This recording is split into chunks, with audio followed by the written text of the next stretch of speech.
Here we go.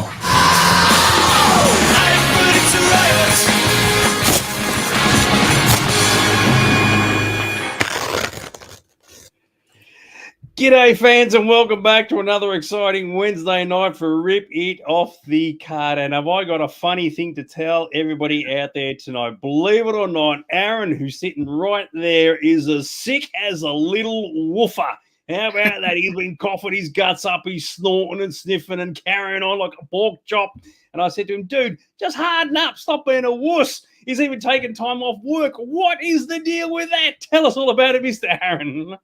I'm not sniffing and snorting and throwing up. I've had a headache for about 3 days, and I figured, you know what, being with you couldn't be any worse. Well, that's the thing. I thought, when you said you got a headache for a couple of days, I thought, dude, I haven't been around the place, so it can't just be me. So I definitely, when I'm in the store on a Saturday, my job is to give you a headache, and I sort of thrive on that. But for whatever reason, so you're a bit under the weather all of a sudden. Now, for those people, before you respond, for those people who don't know, Aaron only joined with like 5 minutes to spare before we went on air. The first thing he said was, I'm as crook as a dog. So I thought, mate, I've got to take advantage of that. So here I am taking my own bastard pills. And so, dude, what's happened to you, old son? So I think it'll just be business as usual on tonight. I don't think anyone will notice any difference. All I have to say, it's not a tumor. So... Love it. Even Jeffro, who said get better soon. I'm going to say, no, stick it out. The poor old Chad, who's been off for a couple of weeks because of COVID, is now in the store on his own, because it's kind of funny how that's working out. Super dags, eh? Well, there you go. In fact, I'm so super, I'm down twice. So how groovy is that? Even Angie's feeling sympathetic for you. Oh, dude, mate, where are the violins when you need them? What's the deal with that? Do you know what helps the headache? Talking about collectible toys, doesn't it? Love it. And in fact, I like this from Gavin. He said, get a sonic screwdriver to the head. That'll definitely fix it up. Yeah, if that doesn't work, amputation at the neck usually is a fantastic reliever. We've got Glennis from YouTube, which is absolutely fantastic. Yes, headache is at the Chad. Yes, that's exactly right. So very, very good.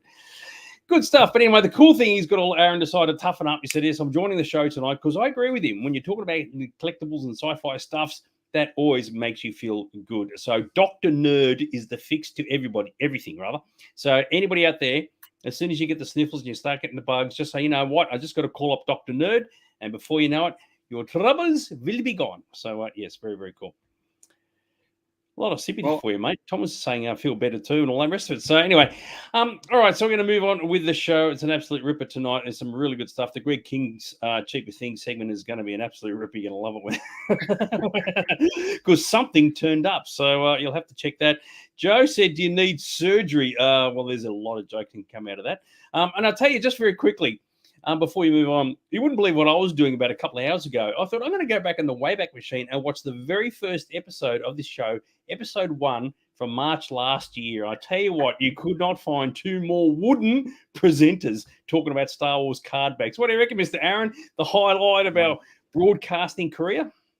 I'd like to, well, if I watched that, it'd be an even bigger headache. I don't know. I try not to watch back any of the old stuff I've done.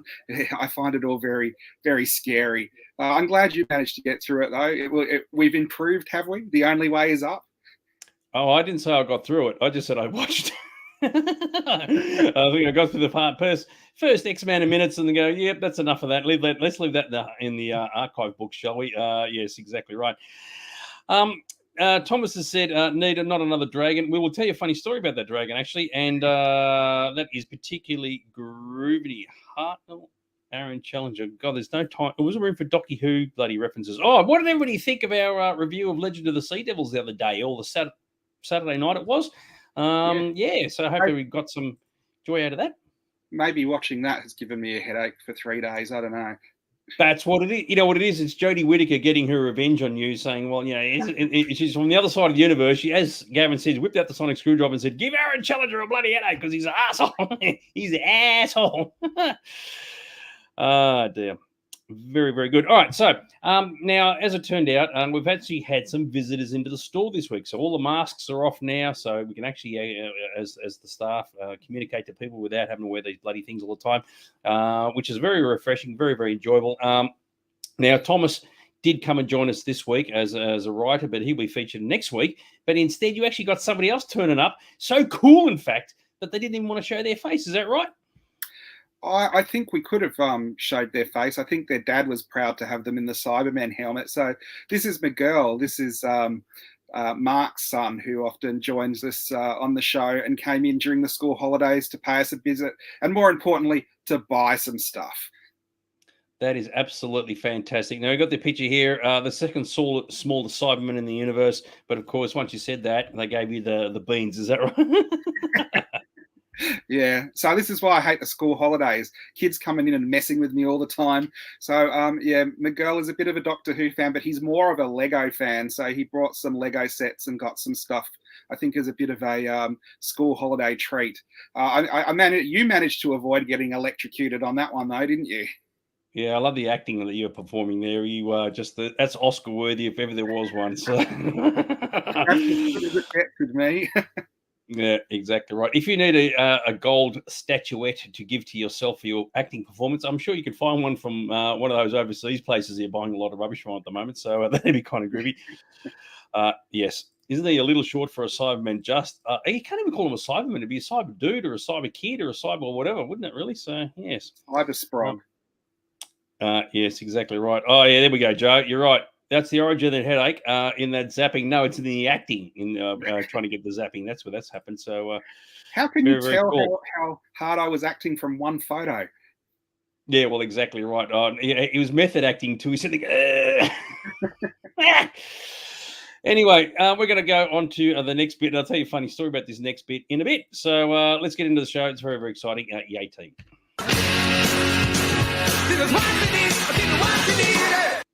Now, the gag about this particular thing is that the news that has come in is literally like as hot as, because I only got it like 10 minutes. Actually, not on that because we've been on the air for nearly 10 minutes, about 15, 20 minutes ago. So that's Aaron for you, mate. Leave it to the very last second. Is that right, dude? It is. Isn't that what you're meant to be in the news department? You know, how you have the very breaking news just before the show goes on. Or maybe I forgot to send you all the stuff earlier. That's exactly right. Now, Mark has made a point of saying he missed the pick, the rider of the week. You can go back and check it out later on, but all the cool stuff is still yet to come, so don't stress out. And I like that from Rusky Bay's method acting. He has a glass of meth first. Very, very cool. And Carol has joined us from good old Ballarat, along with Jeffro, so he's got a good Ballarat contingent out there at the moment. All right, so we're going to move on with the news, and this is so hot. I tell you what, it's almost steaming off my fingers. Hang on, I've got to press the right button. Let's get into it. It's a little bit of the old Iron Man EA team. Yeah. So this is the very first iteration of Iron Man where he makes the suit for himself in the cave. And you don't really see many versions of this Iron Man. And this is actually quite a large statue. It's a light-up electronic statue. So it's a very cool one. It's got I guess it's the movie version of the Iron Man suit. The origin of Iron Man was pretty much the same in the comic as it was in the movie, where the first version of him that came out of the cave was made out of bits and pieces. And I think this has done a fantastic version of capturing the likeness of that suit and how he was when he came out of the cave. What did you think of this one? Yeah, I thought it was quite good because in the movie, when he's banging the suit together in the cave, you think he's going to come out in the whole glossy red and gold version. But I actually like the fact that this version was very, very rough and very, just put together by bits and pieces. And the fact that they have made a figure out of it is particularly groovy. So, well done. Yeah, so I thought it was good as well. It is probably one of those premium items that will cost a bit, and because of all the shortages now we're getting from stuff out of Asia because of lockdowns, who knows when we'll actually see any of this stuff, but definitely one to look out for. No, I totally agree, and it looks very, very groovy, even though by default it's not meant to look groovy because it's clearly a cobbled together suit. But I mean, as an action figure representing the character, particularly cool. And of course, from Iron Man, we go to something completely left field. It's got old April O'Neil doing what? What? Bride of Frankenstein. Now, there's an often forgotten subset of original 80s and 90s Turtles where they did the Universal Monster Turtles, and you had Dracula and Frankenstein and the Mummy, and I can't remember the other one. It might have been the werewolf, but or even the creature. But April O'Neil was Bride of Frankenstein, and they've actually decided to update this with the new NECA releases. Now, they've done some of the Turtles before, but I did not think we would get an April O'Neil Bride of Frankenstein. But there you go. We've got it. It's a pretty cool figure. I think it's probably cooler for Frankenstein collectors more than it is for Turtles collectors, though. It is an odd one. What did you think when you saw that one, mate? Well, I only saw it 15 minutes ago for the very first time. I can't wrap my head around it. Speaking of heads, I like the fact you got a severed head down the bottom here. You know, and even though it's meant to be an accessory and you can replace the head, it just looks like it's part of the whole horror thing, isn't it? So, Yes. what do you reckon? Yeah, pretty cool. Another one that, if you're a Turtles fan, probably a very cool item to come out rather than another one of the Turtles. But just one of those odd things that pops up and you go, "Oh wow, it's a new Bride of Frankenstein. Oh, it's a Ninja Turtles toy." Yeah. It's a bit of a surprise, that one. Yeah, it's called a bit of a cash in too. And you added in this picture for some reason. I'm not sure why Yeah, you did so that. just to show they have done some of the other ones earlier, but the Bride of Frankenstein is the new one. That's obviously, it's either Frankenstein or Meatloaf, I think. Yes, I like that one. That's actually very cool. I like this one. We're talking about here about the guy. While we're talking about Turtles, everybody else is yapping on about Iron Man, right? And they've said that Gavin has said, Australia would have cast Iron Man, right? And then he said, "Oh, it would be Corrugated Man." So, and then Rusky Babes has said Corrugated Iron Man. It's like, what the hell? What are you guys talking about out there? You know where you what do you call it from? what do you call it? The metal stuff you use on the fences when you do your fence. You got wooden fences and you've got I've forgotten the whatever the metal is for fences. I reckon that could be a good name as well. Yeah. Yes, very good. Oh, hang on. Rusky Babes has said, we know what the Turtles franchise is worth. Well, you talking about the franchises in what, like the movies and the TV series or the collectibles? Is that a rhetorical question? Because he's about to hit us with one of his amazing facts. I like it. Jeffro said pickets. No, not picket fences, you knob. I'm talking about metal fences. Colorbond. That's it. So it'd be Colorbond Man. Oh, we got there in the end. What can I say? You'd probably buy him from Stan Cash because he's the Tin Shed Cowboy. Oh, I tell you what, Stan who? So, yes, exactly right. Very good. Joe is waiting for the facts. We are always waiting for the facts. What can I say? The whole shebang. Well, those are a word you don't hear very often. Ken Heaps, I think, is the answer to that. What do you reckon? A lot of pizza money, that's for sure. Yeah, and Bob has said Galvatron. No, we've gone with Colorbond. So, yeah, Raw Iron Man. It's just not stopping. It's like, what is wrong with you people? Anyway, we haven't finished with the news yet. This one was also, we've only got one picture of it. It's very, very exciting. If you're a Star Wars fan, you're gonna blow your mind with this. It's a bit of the old Mandalorian. What do you reckon? So this is a local report. These have actually started hitting the shelves locally. They're $90, which is pretty cool because you get a diorama of the cantina and you also get a exclusive figure. And usually, as soon as these are sold out, the exclusive figure goes for more than the actual cost of the whole set. So if you can find one of these around and you're a Star Wars fan, they're always good to pick up. That would be my pick of the week if you are out and about and you see one. Yeah, very, very groovy. What can I say? Good old Kelvin likes my joke. Colorbond Man, Colorbond spelled like it's spelled the American way, which is kind of cool. Yes, good stuff. So, yes, more action figures and what do you call it, dioramas and stuff than you could possibly imagine. And that $90 price tag, as you can clearly tell, did not come from Aaron's store because you'd add an extra couple of numbers on top of that. Is that right, dude? Well, of course, I would open it up, display it, and then it's custom. Shit, sorry, wrong button. Someone prematurely popped. Yeah, I've just realised I had the wrong thing. This is what happens when we get all the stuff like in the last minute. So anyway, so sorry about that, kids. As you can probably tell, there's something very, very exciting coming up. So let's get straight into it. You heard it the first time. Let's hear it again the second time. Useless Pop of the Week! Whew, we got there. All right, so what are we talking about, Mr. Aaron, regarding this? It will be a useless pop, but this one is particularly useless because I find it, very cliched and maybe a little hard to swallow for Australians because it's the Australian koala Ozzy the koala pop, and he is so crammed with all this Australian cliche you just can't believe it. You can tell where they fly out the door at Steve Irwin Zoo, that's for sure. Now I don't get this. Pop's doing, I guess, country mascots. This is the Australian one. It's Ozzy the koala. I mean, do we really need Pops to go down, that path? What did you think of this one? Yeah, I'm going to get to that in a second. A couple of things, right? Everybody's still talking about the freaking Iron Man dude. Thomas has come up with Oxidation Man. Friggin' hell. And you are right, Gavin. Yes, I was a tad premature. But you can blame Aaron for that because he sent me through the pictures like within 3 minutes before we went to air. And I agree with Joe. Yes, the pops are so useless. They're interrupting other stuff now, including our own show. So, yes, Yeah. not good. Kelvin's not a fan of it either. I can't help but think that if the ears, if you hold them hollowed them out, you could actually use these ears as like when you're holding a drinking cup for babies. Just so you cut out the top of the koala's head, right? And you can put little fluids in it, and when you're drinking, you just drink hold it like this. Anyway, I don't know. It's just you do know what you've just done. You've put that out into the universe, and now Funko are going to have this whole new line of pop face baby sipper cups or something like that. Yeah, I like it from Rusky Bays. Put another pop on the Barbie. Yep, totally agree. Moneybag Sullivan has said it's a tourist souvenir. I don't think even tourists would want this. Yes, you can have the sippy cup. Oh, yeah, is that what they call it? Yes, exactly right. I don't know. It's just complete tripe. It's one of those things. Absolutely right. You expect, those souvenir shops in the city that sell the Aboriginal print tea towels printed in Taiwan. This is definitely something that would fit right in there, isn't it?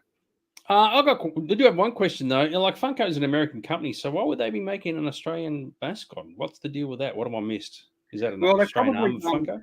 They've probably done one for every country in the world, or not a majority, but a spread of them to get like extra people collecting. And they've gone Australia koalas, and what do koalas eat? Alan spearmint leaves or eucalyptus, whatever you want to pick. And then let's give him a Crocodile Dundee hat and let's put Australian flags all over the box. I just thought it was one of those bad taste pops that I would never like. If that came into the shop, straight into the $2 bin. I didn't even register that had the Crocodile Dundee hat. It could have been a lot worse. It could have been the hat with all the corks hanging down the edge there. So, yes, exactly right, Gavin. How much can a koala bear? Exactly right. It was very funny. You said they've probably done one for all different countries of the world. And I'm thinking, the first thing that came into my head, and I thought, oh, bad dags. What would the Russian one look like at the moment? Don't go there. Don't mention the war. Yeah, so, yes. the Russian one has actually opened the Ukrainian's box and climbed inside that one. Yes, exactly right. Very, very good. You're right, Glennis. Put it back up the Gumtree. You probably try and sell on Gumtree, ironically enough. So, very good stuff. So, anyway, that's the pops for the week. Hang on, what? The Violet said, "Are you ragging on my favorite kangaroo, Skippy? I'll be sending the boy." That just sounds wrong with the Vile sending the boys. Interpret that in many different ways. Oh gosh! I think I just said a Skippy sippy cup. Now, it can't be a rip it off the card. It can't be a rip it off the card without a Rusky Babes fun factoid out War and Peace. I haven't even read it yet, right? I was like, who cares? Well, people need to know this stuff. Maybe we'll do an episode on snuff collectibles at one point. Who knows? Yeah, absolutely love it. Anyway, we're going to move on. We've got some really cool stuff coming up here. So let's move on, and you're going to love this next bit.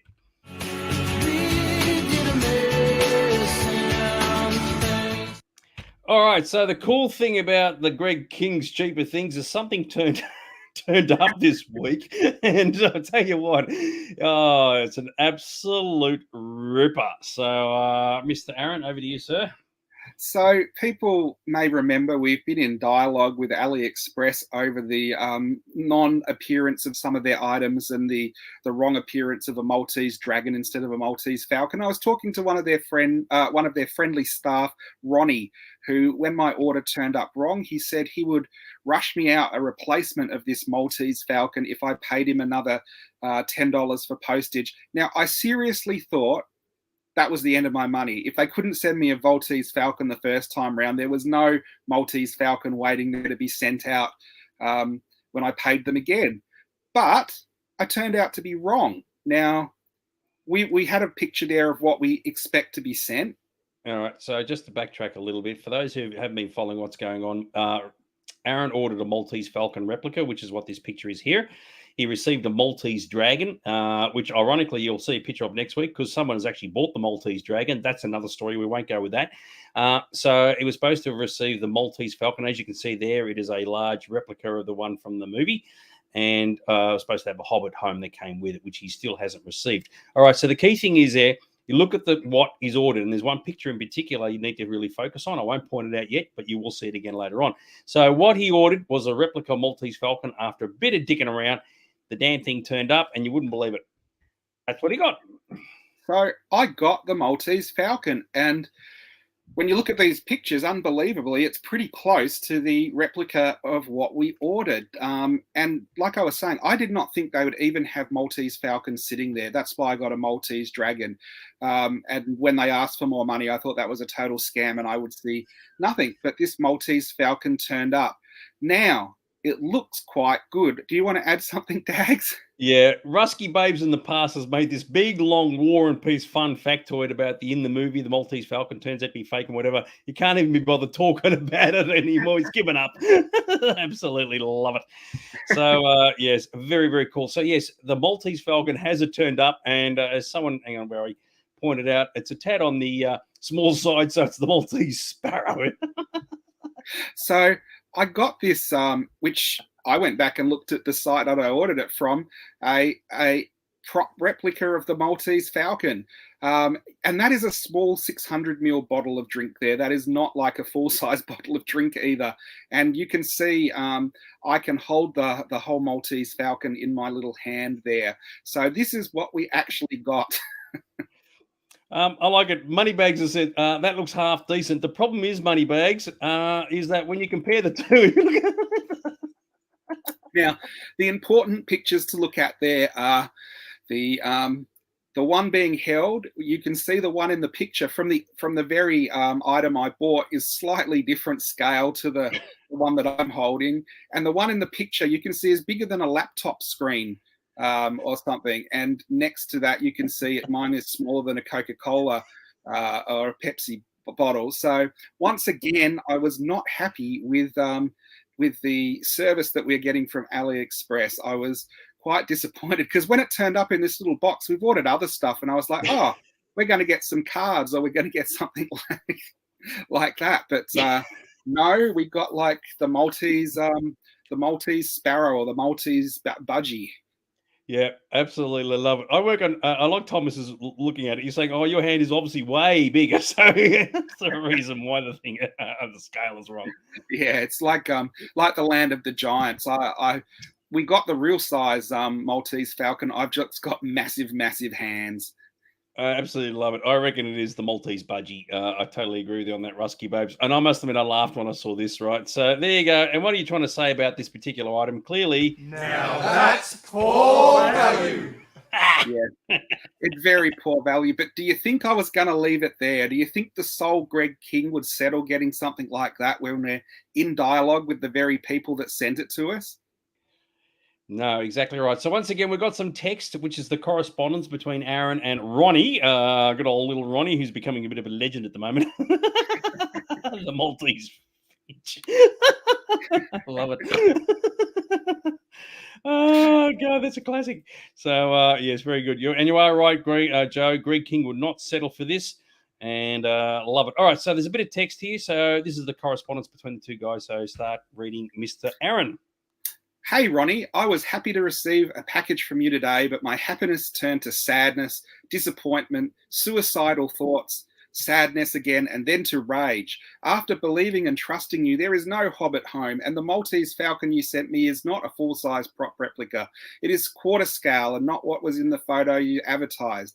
I think, unless this is the Silver Surfer that heralds the coming of Galactus, I am now going to hand all the proceedings to the Soul Greg King, and he will have to launch a full investigation into your sales operations. If he finds you unworthy, you will be labeled a scammer, and millions of people will avoid doing deals with you and your associates. Kind regards, Aaron. Very good. All right. So before we move on to the next screen, because this will be Ronnie's response, and I agree with you, Rusky Babes. It is the stuff nightmares are made of. Remember, the point of this entire exercise is dealing with companies who deliberately sell you dodgy things. And don't forget, for those who aren't aware, Aaron still has not received the Hobbit home that was supposed to have come with the Falcon. Right now, of course, we made the joke that if the Hobbit home was the same scale as the Falcon, I mean, it'll be like it's freaking big, so it'll be absolutely tiny. Good stuff. What? Whack it into a cage of a petrified finch of a volcano. So there you go. Oh, golly. All right. So, yes, you're right, Thomas. Yeah, that's suicidal thoughts. Jeez, I tell you what. But there's more to come, so sit tight. All right, so this is Ronnie's response back to Aaron. Hey, Aaron, please no to the soul Greg King. Neither of us need the scrutinisation of a third-party investigation. Imagine what he may find if he looks into your dealings. I also thank you for your feedback. I rushed the Maltese Falcon to you so fast, totally forgot Hobbit Home. I tell you what, if you send another $9.95 for the post, I will send that to you also. Strange thing about the Maltese Falcon, many customers do not realise it is a scale replica and not full size. Would you expect full-size replica for such small price? Maybe call this Son of Maltese Falcon, and then you'll see it differently. Also, I'm sorry because many of our skilled workers at our factories are now locked down, so speedy replacements may not be as fast to get to you. All the best, Ronnie. How good was that? So Aaron sent me a message. He said, they're asking for another $10. Does he cough up? And I said, dude, you probably will anyway, because you can't help yourself. I made the joke. He said, all his staff are in lockdown. So what you got is you got 12-year-old Taiwanese kids stuck in the sweatshops, and they just can't handle it anymore. No more Falcons. No more Falcons. Oh, goodness gracious me. Yeah, it's a son of a finch. And I agree, Joe. Yeah, Ronnie, he's becoming a bit of a favourite legend. But how about that? He's the son of Maltese Falcon. And, of course, as we showed in the photographs, he said, oh, people think it's a full-scale item. When you got this hand and the thing is like that, well, clearly what else are you meant to think? So, oh, God damn it. And last week he told us all of the reviews on his site were five-star and they had no issues. But he's told us this week that many people get it and confused because they think they're getting a full-size prop replica and it's quarter scale. Yep, totally agree. All right, so this is what happened when Aaron wrote back to Ronnie. Hey, Ronnie, it's not really the son of the Maltese Falcon, more the Maltese Swallow. And I don't want a swallow laden or unladen unless it's carrying a Hobbit home. I really don't want to send more money for the Hobbit home, though. Can't you send it for free? I already paid for it and didn't receive it, and paid more to get it posted again and didn't receive it. And now you're asking for more postage? Are you trying to catfish me? Kind regards, Aaron. How good. Oh, God, this is killing me. I love it. So, yes, very good. Oh, very good. Like this, Rusky Babes. Don't order his Walter Pigeon. Yes, very, very good. Straight. Oh, dear. So yes, now we haven't finished yet. We're still going with this.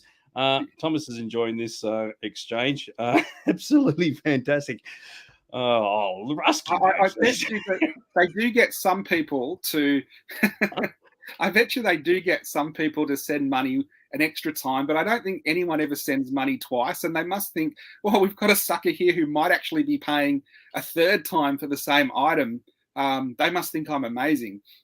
Yeah, so that's the thing, everybody. So Aaron has paid 3 times for this thing. Now, of course, they don't know, or maybe they do know, but don't care that we're obviously making a joke out of this particular segment. Okay, so there you go.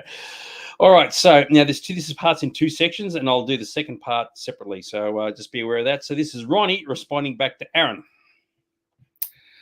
Hey, Aaron, some of your words are hard to follow, but I think you do not wish to send more money for the Hobbit's little home. So we would call it even, all good. I think I can tell you are happy with what you have and will not try to charge back. Once conformed, I will be happy you are happy. All the best, Ronnie. So how about that? They've taken your money, done the bolt. You still haven't received your Hobbit home, and they've said, "No, that you can. Yeah, that's it. See you later, sunshine." Very, very good. But it didn't end there. I agree with you, Joe. Let's get Ronnie on the show. Yeah, for all we know, there could be like a dozen different Ronnies. All right, so this is Aaron's final response back to Ronnie. Before I read it, I just got to say I did consult with Greg King, and Greg King said, double down and send them the money and see what happens. Very good stuff. All right, so this is the second part down the bottom.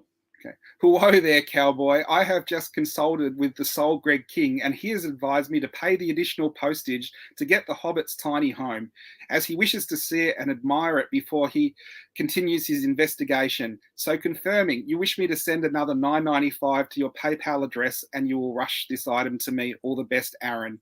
And that was today, and I haven't received another response from Ronnie yet. So here's hoping Ronnie comes back with some more crackers.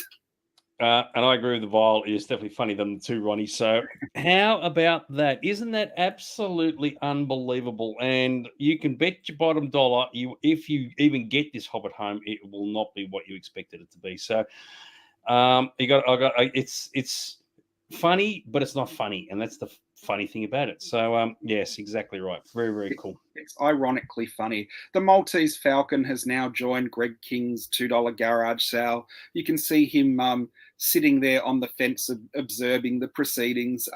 So we'll wait till next week. There's a lot of other stuff coming, but there was a bit of correspondence this week, so we'll get into the other stuff next week because nothing else has turned up.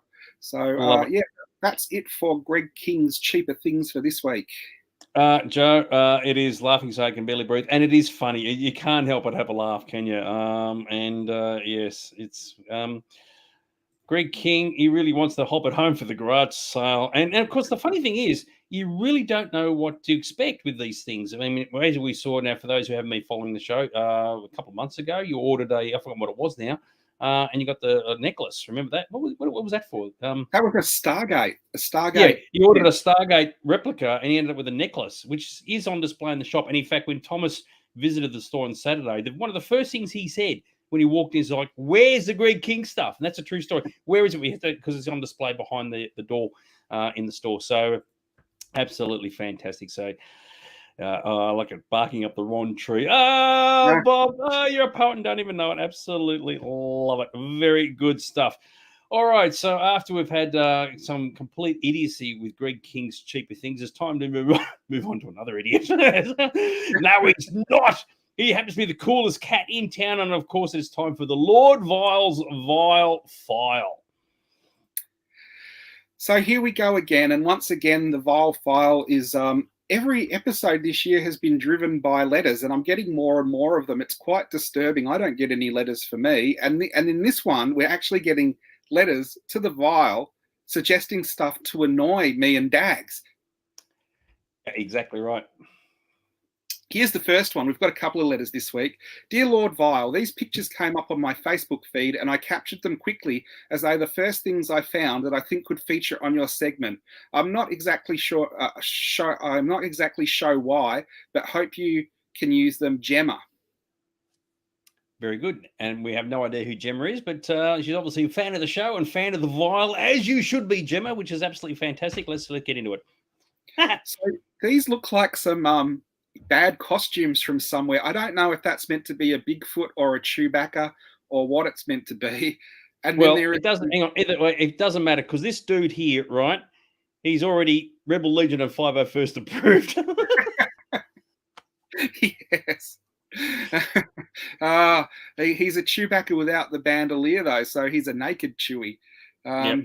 Which is a bit of a problem. But we've got two really suspect-looking Smurfs here. Now, the pictures, just the colour of the pictures makes it look like they're quite old. So back then they didn't have, the state-of-the-art costumes that we have now. Now, they are little blue Smurfs guaranteed to terrorise kids and send them scurrying away from BP rather than getting Smurfs, aren't they? So if you were like me, and I can't help it, when I look at this guy over here, I can't help but look at the nose. That's just like you gravitate towards that. Well, Dags, maybe that's you. Very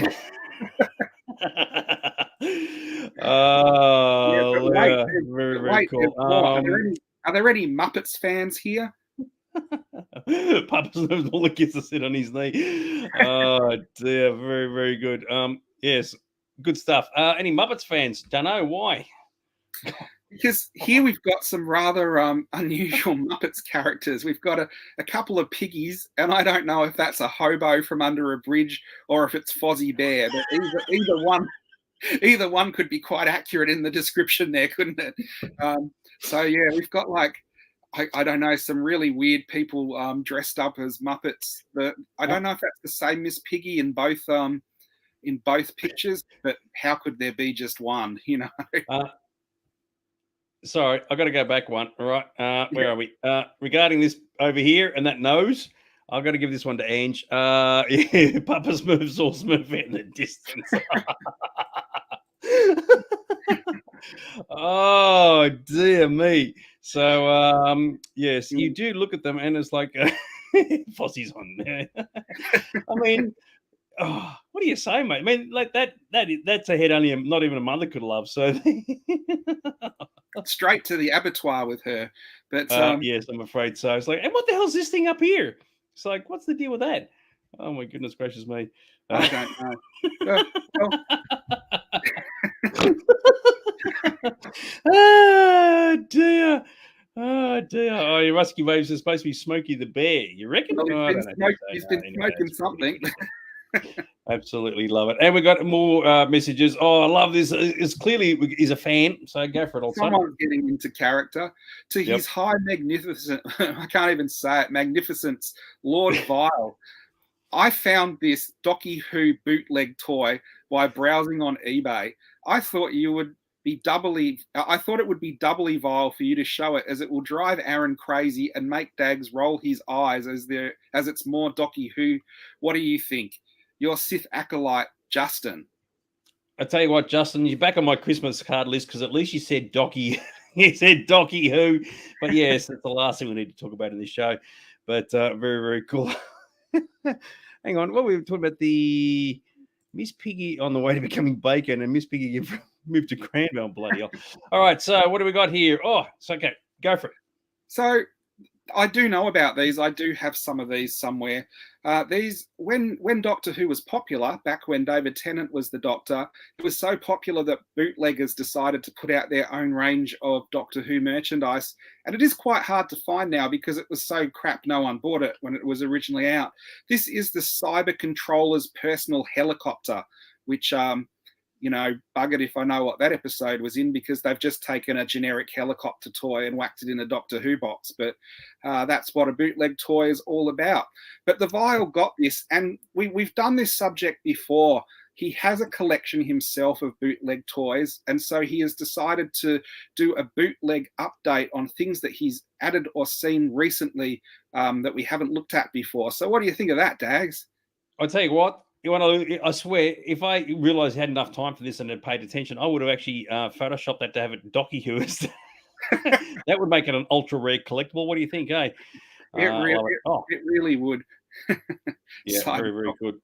Oh, here we go. Yeah, the cyber leader had a big chopper. Yeah, very, very cool. The guy who invented it, what? The guy who invented it must have had no brains too. Yeah, well, you never know. Anyway, let's move on to the Docky Who stuff. Oh, check all this out. So these are a lot of the bootlegs that were available at the time. You've got the Cyber Leader's chopper, and you can see at the back of the chopper, it's an electronic chopper. So it's quite an impressive chopper if anyone wants one. And then you've got Doctor Who's car, and you've got, I think, a Dalek car, because, Daleks go around in cars. And then you've got the Cyber Leader's walkie-talkies with a Doctor Who bootleg figure in there as well. So there was some quite horrible Doctor Who bootleg stuff going around at the time. Surprisingly, there's no bootlegs of Jodie Whittaker stuff because they can't even sell the licensed stuff. Hang on, here's one for you. I mean, the Daleks were originally travel machines for the car-led mutants. Hang on, I'm going to do this. For the car-led mutants. Hang on, Doctor Who nerd kicking in here, right? They were travel machines for the car-led mutants that get all Davros put together. Nerd.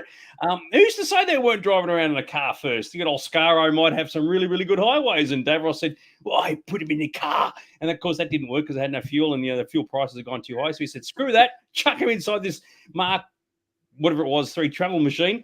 And there we are. So it might be completely legitimate. So I'm actually quite glad we've got you as a Doctor Who expert on this show to make that clear for everyone. And in make of fact, even Greg King said, well done, me. So there you go. So remember I said to you, for those who watch the Legends of the Sea Devils, I haven't seen Doctor Who since the 70s. At least I watched the Genesis of the Daleks. It's the only episode I remember really, really well. So, nerd. So very good. Oh, look, this from Muskie Babes here. Davros built the Scar auto parts. I love this one. Dalek and the Furious. And a Dalek DeLorean. Oh my goodness.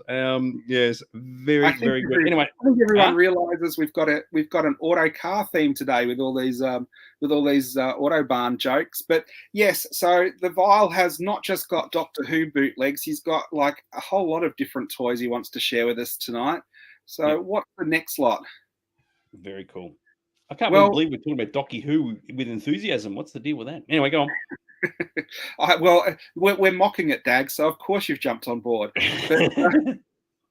But, he put a collection here together just for Gavin of Yoda bootlegs, and I think the most interesting one there is actually the one on the top right, which is a bit obscured by the rip it off the card watermark, but it looks like the Mr. Burns alien from the Simpsons episode where he gets like his neck stretched and spine straightened and all of that, but he's the Yoda version.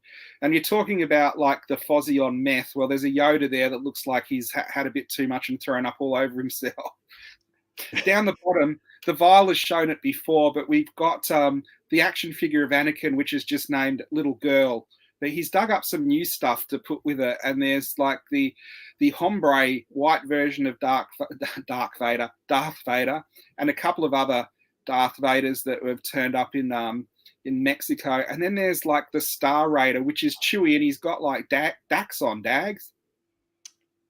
Yes, he's finally got himself a bit dressed. So wherever country this came from, they've said, "Oh yes, we can't have our dudes running around in the raw."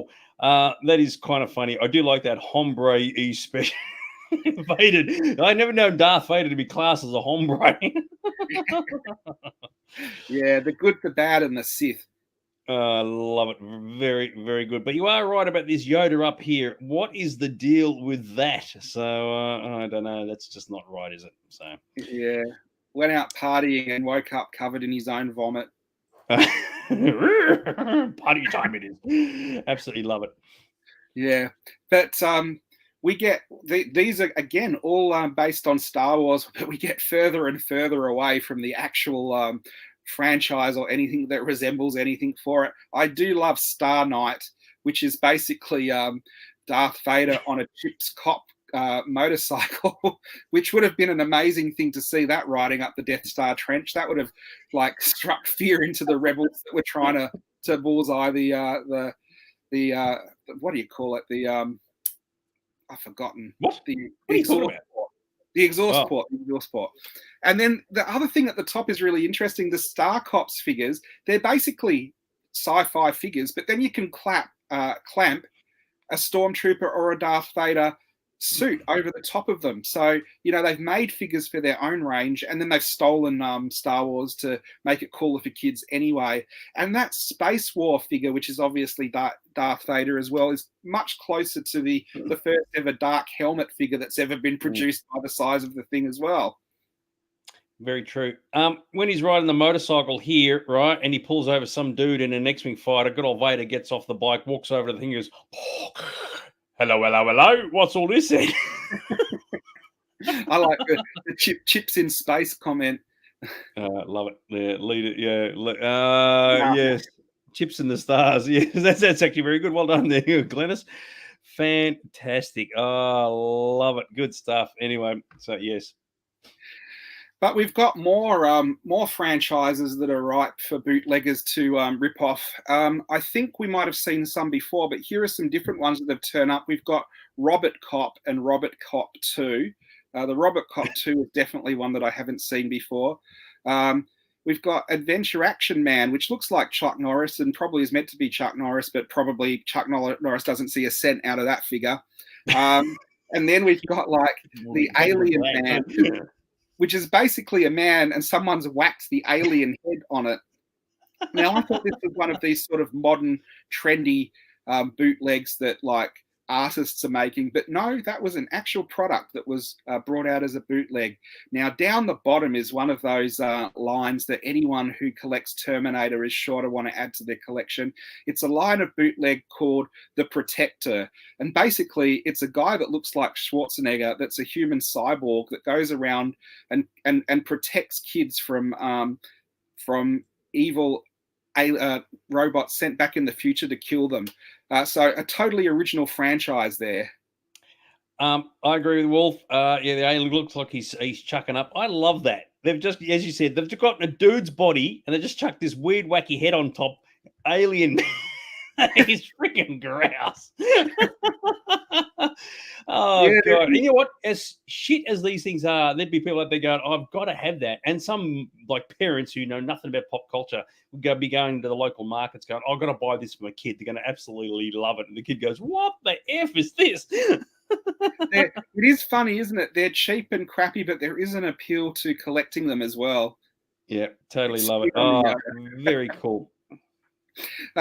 Here's some great one. You've got like a Batman that's fixed to a white horse steed, which I don't remember the comic or the episode or the movie that was from. Spider-Man is like Spider-Man, except he's blue where Spider-Man is red, and red where Spider-Man is blue. You know why? Because they based all these figures on James Spader.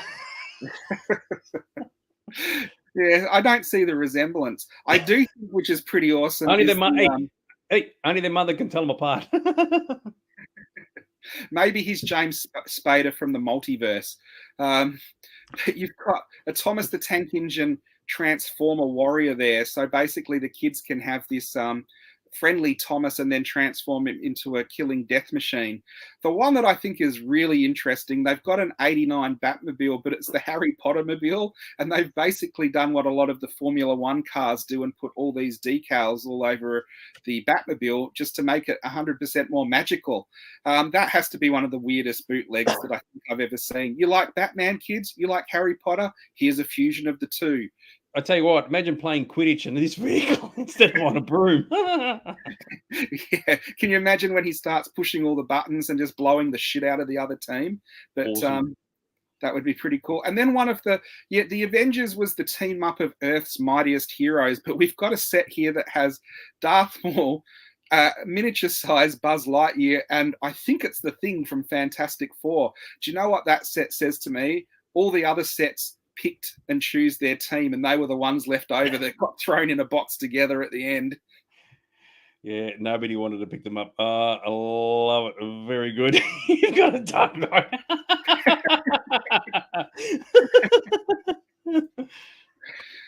Yeah. And Thomas said, yeah, I love the Spider-Verse. Yeah, exactly. Absolutely fantastic. So here's something interesting. I think in one of the Superman episodes we did with the Vial, we might have looked at Special Man before, but what the Vial had discovered, which we haven't seen before, is the text on the back of the box. So I will read it because it's worth reading. This is the backstory of Special Man. When being a child, Kal-El had witnessed his other own eyes the fact his parents were killed cruelly, so affected his strong desire of revenge. His parents, however, God had never given him a chance to fulfill his will. Following the advice of Ra's al Ghul, the chief of Ninja Group, Kal-El went to Meti, I guess that's Metropolis, which was captured, was a corrupted city filled with various crime groups. Kal-El found a basement under his villa, in which the equipment turned him into another persona, Spider-Man.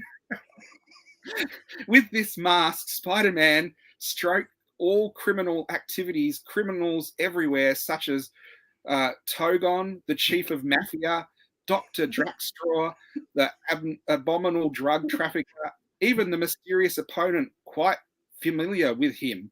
So I think that one's worth it just for the bio on the back. He could have been worse, you know. He could have turned into Spider-Man. Well, you know what it says to me? It says Ronnie's been moonlighting on toy design. Oh, dear God, dear. No, I agree with you. Not exactly fantastic stuff. So what are you trying to tell me about all these fantastic items there, Mr. Mr. Aaron? Well, they've been amassed into the vile villa. They've been sorted, categorized, and displayed, and then they've been absolutely bent over and violated. Absolutely unbelievable. Oh, geez, Louise, that is hysterical, isn't it? How do you make a few bucks off a copyrighted item, just change a whole lot of things, and you can get away with it? So, yes, that is absolutely magnificent. And you're right, the bio is brilliant. So, oh, my goodness gracious me. So, very, very good. I almost need to take a breath after that. I'm going to have a swig. Oh, that is just funny. But the fact that good old Harry Potter Herbs ran in a Batmobile now is just spectacular. Yeah, go on. One of the things that people don't realize, I get a lot of the correspondence of the Vile sent to me, and I've had so many now that I can't actually put up. Maybe I can do a segment on vile letters that are too vile to do the segments that they suggest, because we've got a few of them now. Yes, stuff that was actually too vile to show. I mean, yeah, it's kind of ironic. I had one to share with everyone. Someone suggested a segment and sent me some pictures. Why doesn't the Vile do like a Burke's Backyard, but plants that look like genitalia? I have to pass on that one. Yeah, the problem is it's actually a good idea. So there you go. All right, it's time to move on. Yes, very good. Good old Gavin. Does Aaron have an Aaron's Collectables in the mug? No, well, he does. That's me when I'm working in the store. So there you go. And I agree with the Ange Vile After Dark, which I thought most of this actually was. So there you go. All right. Oh, goodness gracious me. It's time for us to move on, get a bit of interactive stuff happening with the audience, because it's time for this. Ooh, baby, do you know what that's worth? Oh, all right, Mr. Aaron, what are we talking about tonight for the eBay section? Talking about collectible cars tonight. I don't think we've done a collectible cars section before, and as we're looking at that at our main feature, I thought it would have been appropriate to take a look at what your Hot Wheels are going for. Very good. Andrew's already said 55 cents. I love it. He chucked in a price when he hasn't even looked at the item yet. Okay, so put in, take a guess as to what you think these items sold for. Don't Google it or anything. Just take a guess. It's just a bit of laughs and a bit of shits and giggles. And there you go. All right. Oh, everybody would remember this one. So this is the Lotus Esprit from the James Bond movie. I think it was it The Spy Who Loved Me? It was the submarine car that, went into the water as a car, came out as a submarine. It was quite a popular car from that movie. This is the Corgi Junior set. Now, Corgi is a popular car maker, and their Junior range was meant to, sort of compete with Hot Wheels and Matchbox because it was smaller than their regular car. So this is a smaller version, the same as a Matchbox car. Still mint on box, mint on card, I guess, this one. How much would you expect to pay? Yeah, and it just needed to come with a little tiny fish, because you remember when he comes out of the water, he's got a fish that he's going to take out of the vehicle. All right, so I'll stick until he tells me otherwise. Ange said 55 cents. Still mint and card. So this is like at least 30 years ago, maybe 40 years ago, actually. So Thomas said $2. I just got to go up, make sure I didn't miss anybody else. No, okay. Rusky Babes has added 200, added 250. So he's added massive numbers on top of that. Carol's at 120. Wolf has gone for $1,000. Holy guacamole. For Gavin has gone for 467. Colin is at 5. Christy, 1 cent. Oh, good to see Christy joining the show, but that's pretty unoptimistic. Moneybag Sullivan, you could probably afford to buy one of these in real life, as in the actual Lotus Esprit, is at 250. Where are we? Like a voyage to the bottom of the garage. Yeah, love it. Kelvin is at 159. Mark is at $7. That's pretty clever. The violating bond, as bond should, as the vile should, is at 350. Glennis is at 150. Bob is at 50. Very good. Hang on. Greg said there's a box of $2 in the garage sale. $2 for Greg King. Very, very cool. And Dicko, who's decided to join the show as well, is at 350. And even in the middle of an eBay section, Rusky Babes can still chuck in a fun factoid. So how good is that? All right, vintage Corgi. It's good to see it's still in packet. They did make a large version of this. I don't know if any of those will still be around.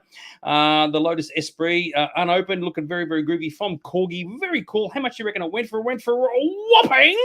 It says used. I'm not entirely sure how it can be used. $100. Yeah. When you think about it, that's probably quite a bit for a little Matchbox car size size car. It's more than I thought it would go for because it's one of those items I remember growing up and seeing around. And when you saw them for a couple of dollars, you don't really expect them to be going for $100, later. It's just one of those things where because you saw it, there's that perception that it can't be worth that much. I think Bob and Glenn have split it 50-50. Yep. You get to rip it in half, rip it off the card, and have some fun with it. So there you go. But for considering its physical size, yeah, $100 isn't too bad. Even though I thought to myself, oh, it's a bit lower than I thought it might have been. In this case, yes, you do actually have to rip it off the card. Very, very cool. I'll tell you who didn't get it though, and that of course was Wolf at 1,000. So there you go. It's off by $900. All right. So sticking with the car theme as we are tonight, here we go. Check this out. So this is the James Bond Corgi Aston Martin. So the interesting thing about this is the original one from the 60s. It came out gold for some reason. Maybe Russell can tell me why. It came out gold even though... He'll be sitting there typing out this massive, rip it off the card, fun factoid, I've got to get it out. Anyway, keep going. Yep, even though it was silver in the movie. So this is the classic one from the Sean Connery era. The car has all these amazing little features. It has like a bulletproof screen at the back, and it has an ejector seat, which is very cool for a car. This one is in pretty nice condition with original box. A lot of the boxes you see for stuff from this era are reproduction. This is original. So this one has the potential for going a lot more than the one we've just seen. I like it. It says it's got ejector seats and all that. I'm thinking, dude, it's only a toy. It doesn't have any of that stuff. All right. So where are we? Carol has said 560. Ange is at 78. Collins at 250. Moneybag Sullivan is at 750. And you're right, Rusky Babes. It's coloured that way, so it could fight a Cyberman. Gavin is at 790. Thomas is at 125. Wolf was gone, taking $1 off the 1,000. Absolutely love it. Glennis is at 350. Bob is at 395. Violating the Bond car as one should is the Vile at 700. Dicko has gone. He likes his cars. Dicko, by the way, is at 550. Very, very cool. And so, what does everybody else think? Corgi Toys, James Bond, Aston Martin boxed. William is at 600. Rusky Babes is at 750. He said that's a good thing about this segment. No one really knows what these things are worth. Kelvin has gone for 567, so it's very, very groovy. All right, so it is used, but it does, as Aaron said, does come with a box, even though, yeah, you're right, it's a gold car, even though the box, it is silver. It could be a variant. You never know. So what do you reckon it went for? James Bond's Aston Martin box, absolutely spectacular. It went for a whopping $750. Russell got it right on the nose. Did he? Oh, he did too. Well done, Rusky Babes. Oh, there you go, sir. You know what he did? He Googled why was it gold, and he probably found the value of the auction. So, you're trying to do that. Rusky Babes pulled a shifty to try and win. So there you go. You win. Yeah, so we'll win a chicken dinner. So how good is that? $750. That's a bit of a jump from 100. The thing about this is the price of this stuff has come down. It went for these kind of prices in the 80s and 90s, which was a lot more back then. And then the eBay came along, and a lot more of them were in people's collections and in people's houses than people realized. So the price is still pretty reasonable compared to what it used to be, 10, 15, 20 years ago. So that's a good price for that kind of collectible. I just need to check something. Just keep talking for a tick. So did I. So Moneybags also said he had 750 as well. Oh, okay. Bloody beers. You did too. Way up the top here. So, all right, between the two of you, you get that's two. Once again, two winners. You guys get to bust it apart and have some fun. Told you, Moneybags. He knows what's going on. So he'd say, "How about Moneybags? You let whoever Rusky Babes take the toy. You just run out and buy the real thing because you can afford one of those." So there you go. What do you reckon? I think it sounds like a good idea. All good. All right, here we go. Here's one I slipped in just for the soul Greg King because he collects a bit of the cereal toy collectibles. So this is a entire box, or it looks like a biscuit tin. I'm just going to cut you off. I'm going to cut you off. Right? I love the fact that even the vial is called Moneybags. I think it's funny. People who probably don't even know him now know him as Moneybags just because of right. Keep going. Yeah, he must love that. So this is a biscuit tin full of old cereal box reward toys. So there's a whole lot of cars and bits and pieces in there. Now, in past episodes, we have seen just one of these can go for hundreds of dollars. So surely a tin box full of them is going to go for more than $2 at Greg King's garage sale. See, it's hard to imagine that these would be worth anything, right? They just look cheap shit, and they probably are just cheap shit. So, but it has the word rare in capital letters.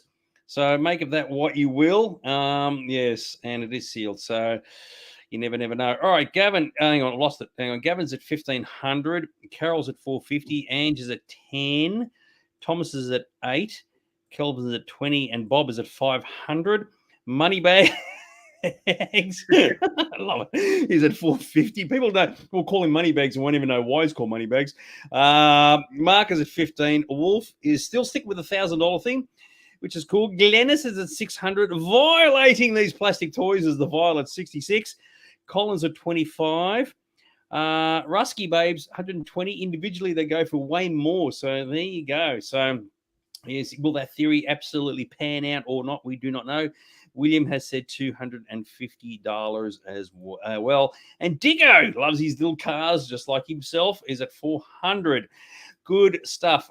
Cereal toys, rare. They're sealed, the box and bits and pieces, all very, very cool. Looking groovy. They look like cheap shit. They probably are just cheap shit.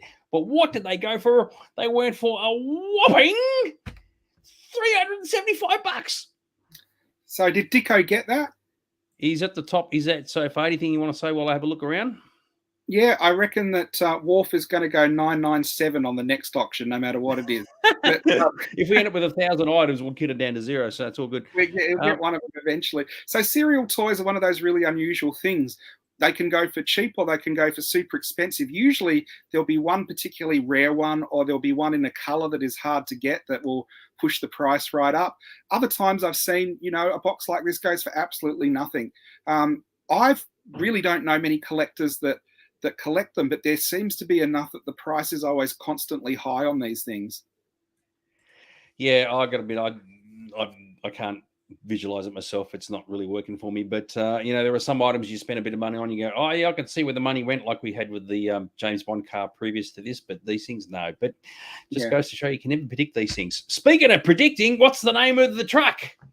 Hubba Hubba. So this is a 1980 Dukes of Hazzard Daisy's Jeep. Which was called what? Daisy's Jeep.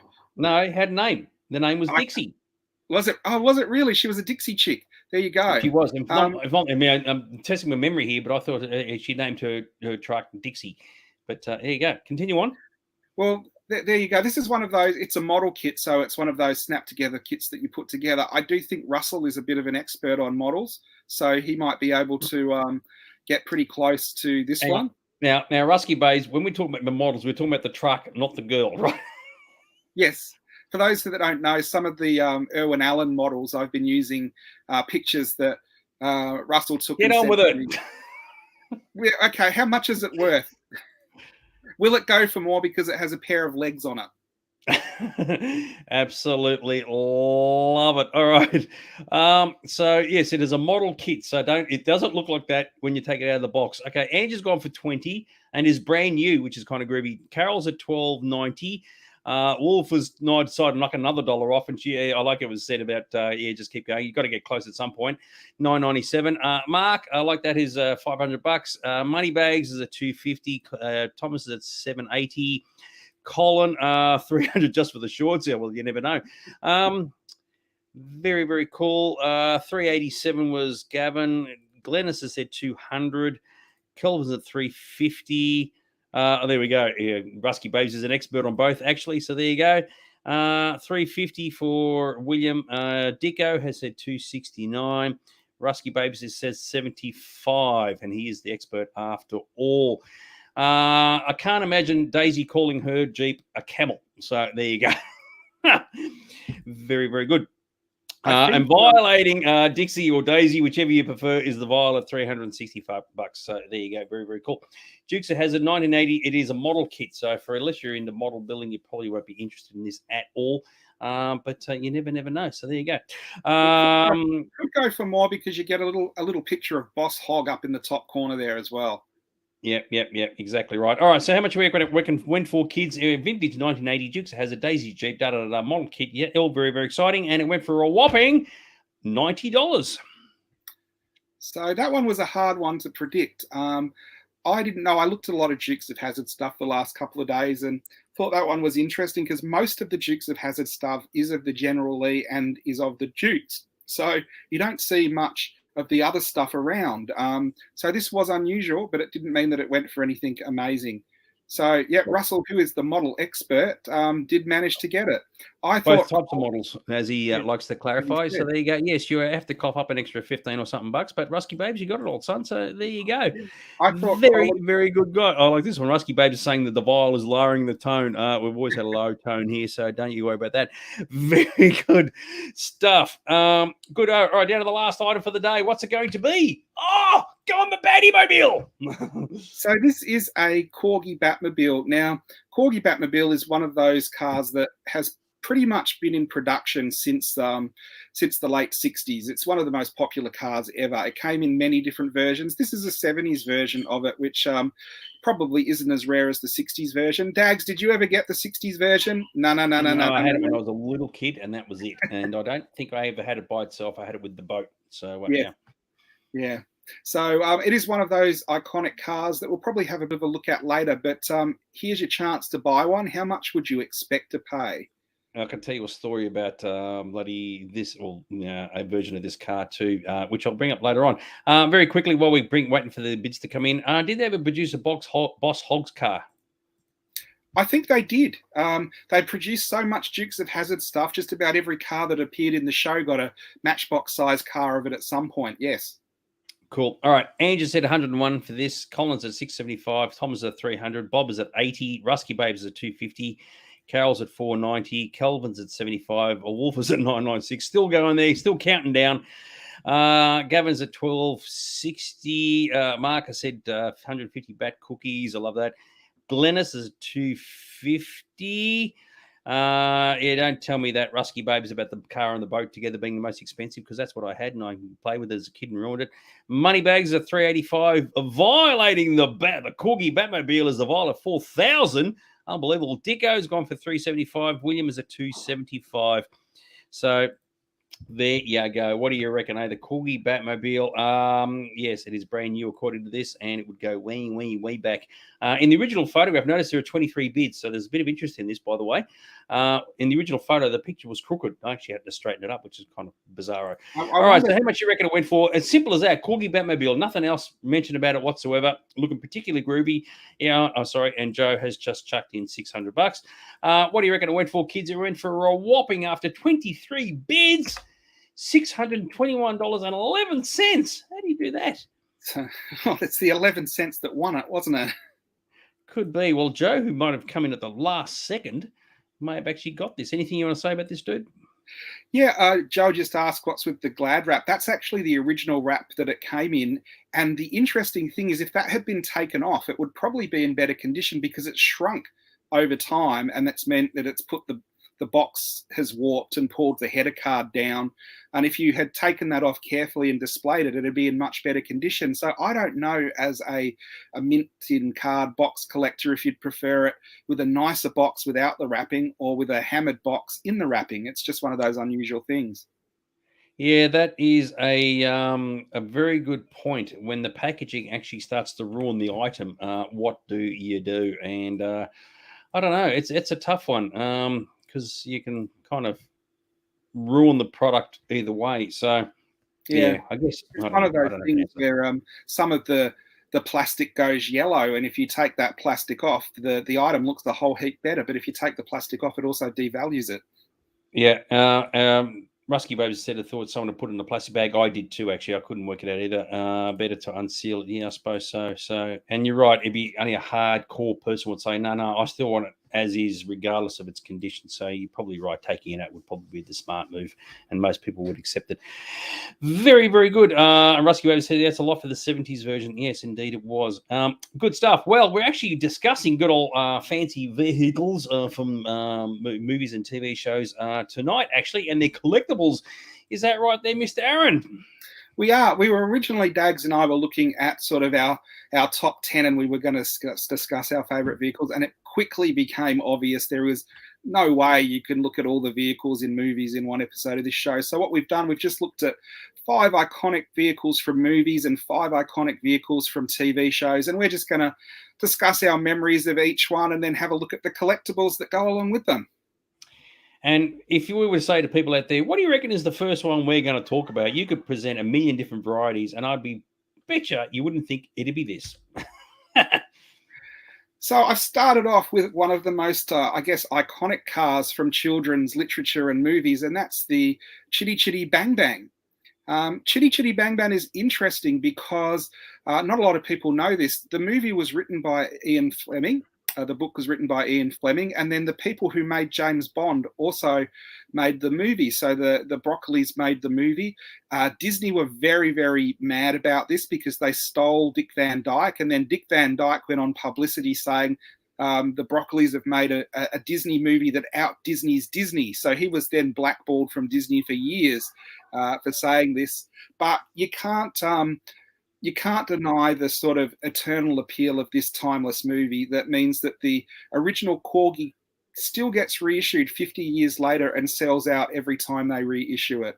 So there has been various Chitty Chitty Bang Bang cars over the years. The 2 main ones, though, this original one, which was a larger one, which I have never seen in person, was more of a kid's one to play with, and it came with even a raft that you could take it into the bath, so you could replicate the scene where it floats in water and turns into a boat and stuff like that. But I think the Chitty Chitty Bang Bang car that anyone who collects cars will know about is, of course, the Corgi one that I was talking about. It was one of their biggest sellers when it came out. It has been eternally popular, and like I said, I had one growing up, and then I bought one for my son, and he loved it as one of the cars he played with as a kid. And then in the shop, one came in the other day, and I don't know if I'm going to put it into the shop or keep it myself because it holds such nostalgic value for me. Did you ever fall in love with Chitty Chitty Bang Bang?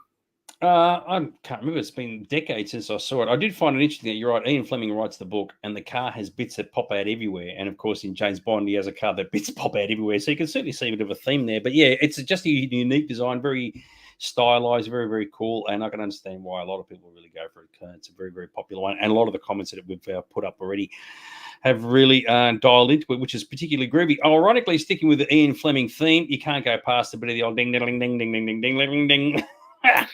I know, and that's why I have chosen this one next. And we're looking at, again, one of the most iconic cars in movie history, which is James Bond's Aston Martin. And it is another one of those cars that has so, I guess, lasted the test of time that it was in the Sean Connery movies, and then they brought it back in the last movie. And did it look dated to you, Dags, when they brought it back? Well, based on compared to say modern cars, yeah, it would. But I mean, it's still a classic design and a classic thing. So you can have something old, like if you saw it driving down the street today, you wouldn't look and go, mate, that looks like an old friggin' Daewoo from the 1990s. No, you go, oh man, that is grouse, right? Yeah. Even if you don't know what it is, you just look at it and go, that is a classic car, no matter what. So yeah, very cool. So in the movies that we're looking at there, they introduced it right back at the beginning of the James Bond run, and you had George Lazenby, who was the second James Bond, also had the Aston Martin. I don't remember sure if Roger Moore had it. I don't know if he did, because by then they'd changed it up a bit. But it did come back for the Daniel Craig versions of the movie, and in one movie it was just in the garage kind of thing, and it was just such a nice nostalgic nod to see it that it came back in the last movie with all the gadgets. Now, the gadgets in the James Bond car are probably the things that make them popular. Now, car collectors do probably just love this car as a piece of auto history, but the thing that everyone would remember about James Bond is the ejector seat, the missiles, the machine gun blocking screen at the back, the oil slicks, all the things that they couldn't put into Chitty Chitty Bang Bang. This is true. All the stuff that was supposed to be put in the car. Now, most of these things they actually did make and put in the car, and because it was the filmmakers that made it, the British intelligence were quite interested in some of the things they managed to fit in. And what they didn't realize, they put different gadgets in different cars because you couldn't fit all of it into the one car. But that's movie magic for you. the thing that I mean, of all, a lot of it was obviously complete rubbish, but what I did like, and I thought, oh, this is an awesome idea, is the rotating number plates. I thought Yeah. that is just ingenious. Absolutely fan. So you'd have a customized number plate that says Bond 007-1, and then it just revolves to Bond 007-2. Oh, and while we're no, at it, no, they'd be a lot more discreet. It'd be not Bond 007. I like it. So James has made a point of saying, I don't know a lot about cars. James, you don't need to know a lot about cars. It's all about liking them and appreciating them. You don't need to know what a wheel nut looks like, or whether you drive left-hand side or the right-hand side. It's just about appreciating classic cars from the movie. So you don't need to know much about them. So, which is particularly groovy. So good stuff. But yes, but talk about the actual collectibles that came with it. Again, for Corgi, it was one of their biggest sellers, and again, it's been one that has never been out of production. Every couple of years, they reissue the classic James Bond, and it does sell out for them over and over again. The first one, as we were talking about, was done in gold for some reason. The gadgets in it, you can see it does have the ejector seat, and you can see the little. I guess he was Dr. No's henchman, the Asian henchman who was fired out. You can actually fire him through the roof of the car. It does have the machine guns at the front of the car, and it does have the gun shield at the back of the car. So it was quite a good car, and you could understand as a kid how this would capture your imagination more than just a standard car. So this is one of the reasons I think that popular culture cars have appeal. If you collect classic cars because you like cars, that's amazing. But if you collect them because of all the gadgets in the movie, that's an extra level. You want to add something, I can tell. Yeah, I was going to say the last thing you want is when the ejector seat shoots up, but the roof doesn't actually open. That'd be kind of a bit of a mess, wouldn't it? Bob said gold for Goldfinger. That's probably not a bad sort of summation, actually. It probably is right. The gold one is a harder one to find, but I never liked it as much because I liked the silver one, how it was meant to be. And you can see there's some of the classic advertising there, and they did in the advertising play up. It had an ejector seat and all the gadgets that comes with the car. I've got old comics from the time that kind of had these ads in them, and you can imagine kids just being thrilled to see this kind of stuff, and adults buying them as well. Yeah, no, I totally agree. Anyway, right, yeah, you'd certainly be keen to get the silver version because that's what you saw on screen. Now, this, I've got to admit, is pretty damn groovy. Now, I don't really collect James Bond. I do like James Bond. This would be one thing, if it ever came up in good condition through the shop, I'd probably keep. Now, this is a James Bond slot car set. And it's an interesting set because a lot of slot car sets, you basically get the tracks that you sort of put together like a train set almost. This came on 6 or 8 base plates that has mountains and tunnels and rivers, pit stops, all the different things that you can see on the mountain there. And so you slot it together like, I guess, Lego base plates and make the pre-made course. And then you do the slot car races around this amazing track straight out of the movie Goldfinger. Now, this was one of the most pre-ordered, it's by Gilbert, toys. I think it was in 65 or 66 for when the movie came out at Christmas. And when they all got shipped out, they didn't work properly. So there was a lot of problems sort of the days after Christmas with everyone taking them back. And of course, when this happens, the factory fix them and turn them up again. But most people, when they take something back, they just choose something else, which means it's incredibly hard to get these because they were a huge seller at the time, and then they were returned, and now you just don't see them. Yeah, that just looks, I mean, I'm looking at the box up the top here and the top, and I thought, mate, he had one of those. You're right, never take it out of the box, but that just looks fantastic. And it's like, yeah, right, people just would have gone completely apeshit over buying one of those. Rusky Babs said that the silver Aston Martin was actually bigger, being a different model. So there you go, all very, very cool. Now, Gavin's mentioned Christine twice. You'll just have to sit and be patient, Mr. Gavin. So everything, it's like waiting for a good pizza, mate. It all takes time. So, we're sticking with the old James Bondy at the moment, which is particularly groovy. And I've got to say, yes, the good thing about James Bond, and it was very, very funny. Sorry, I'm just going to deviate a little bit. When we're talking about favourite cars for this segment, I said to Aaron, this like he's got all the James Bond car series in the store at the moment. You know, the plastic cases with all the die-cast vehicles. And I just pick one out at random from some movie and go, there you go, there's a James Bond car. So, yeah, that'd be pretty boring if we featured all those. So, yes, lovely. Good stuff. Good stuff. Look, I'm not going to put on the screen; it's too big. But James made a reference about bloody Doctor Who. We're talking about James Bond. He's got into Doctor Who, so there you go. Good stuff. Love it.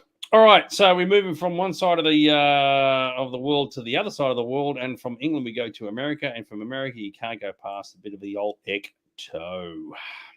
So we're coming forward from the 60s to the 80s, and the Ecto One is an amazing car because it took an existing car and then it made it really collectible by linking up to a popular franchise. But the franchise is a bit like James Bond in its technology is what makes it cool and appealing to people. So you've got this car and then you've instantly made it better by putting the Ghostbusters logo and then all the Ghostbusters technology on it. Now, I remember when the Ghostbusters theme revved up and this zoomed out of the firehouse for the first time and then they were going Ghostbusting. Boy, did I want this car. And you know what? There was nothing available at the time when the movie came out. This is one of those interesting things where you've got fantastic cars, and a lot of the times they're in movies that people don't think are going to do very well for merchandising. So it took a long time. There was the model kits for this, but to actually get different cars and different collectibles for this took a long time. Now, I've come forward quite a long way, and there's been 2 different Lego sets for the Ghostbusters car that are quite amazing. One of them was the ideas set where people submit ideas for what they would like to get made, and Lego did it. And then Lego have also made a larger scale Ecto One, which is absolutely amazing. And I love on the larger scale one where you cannot tell it's Lego when you put it together because all the studs are hidden by flat surfaces. So when you look at that car, you could think it was a die-cast car, but it's actually all made out of Lego. Now, there are lighting upgrades that aren't made by Lego, but they're made by Lego fans who sort of do a third-party thing that you can switch it to an electronic version. And I've seen that. I don't know if you saw them at Brickvention, and they look absolutely fantastic. Yeah, it's funny, isn't it? Because you think one of the things you can do to make a movie successful is to produce a vehicle in it that realistically anybody could make, but they don't make a modern version. They didn't get like a modern car in the show and then just do it up as their more practical Ghostmobile, if you will. They pick a really old model of something, deck it out, and it's just iconic the moment you see it. And of course, being bright white, as you said, with all the bits all over it, it's like straight away you go, oh, that's cool, even if you don't even know what it is. And that's the key about how these things work. And you just got to admit, I agree with you completely. When you see that, you go, you can't help but love it. So it's awesome. It's true. It was an old car when the movie came out, so it was nothing about being flashy or amazing. But that's part of the appeal, exactly what you've just said.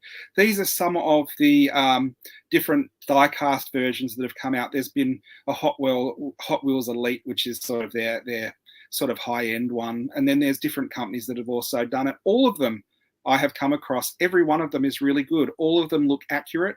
All of them look amazing. I mean, some of them are more expensive than others. Obviously, some have sort of opening doors and more moving parts. But if you're a Ghostbusters fan, you can find an Ecto One for you, and it is a fantastic looking car. It's also worth noting too that by and large, classic movie cars are all old. There's I can't imagine that someone has said, oh, I've just picked up a Toyota Yaris last week and I'm decked it out in this movie car and it's like the greatest thing in the universe. Everything tends to be old. And of course, American cars from the 1950s, and like when Gavin was mentioning Christine earlier and all the rest of it, they're so beautiful to look at that the moment they appear in a movie, you go, that's it, I'm drawn to it no matter what. And the fact, as we said with Ecto, it's an older vehicle decked out with all this stuff that makes it really iconic. You can't knock it. So it's very funny. When I was looking up great movie cars on a website, and they said they had all these ones listed. One of the ones that they picked out, and this is an American site, and even they said one of the things that Americans love is their muscle cars, but they even acknowledge that even in Australia, we love them too. And for that reason, the Mad Max Interceptors and the Pursuit cars were absolutely awesome, and they actually listed his Interceptor as being one of their top cars. So yeah, very groovy. It is an amazing movie, Mad Max. I do wonder when they were filming it and when they cut it together if they realized it was going to be as popular as it eventually turned out to be. And one of the reasons I think it did turn out more popular than it probably should have was because of the cars in it. Because you can have a movie about, a post-apocalyptic future and gangs, But as soon as you add muscle cars and stunts and they're all hotted up, you appeal to an audience that is beyond the audience that you originally were going to get for it. So it's one of those, I guess, lightning in a bottle moments where you've got Mel Gibson, you've got the Interceptors, and you've got all these iconic things coming together. And it's filmed just outside Melbourne. Just to backtrack a little bit, Russ Get Babes did mention this earlier. I didn't forget to put it up. He did mention that we're all involved in the Ghost. This is the Ghost with the Ecto thing. The Ghostbusters fan film was called Ghost Bastards, so you can actually find it on the internet, I think. So there you go. And Gavin has said all cars are sex on wheels, and I actually agree with you on that one.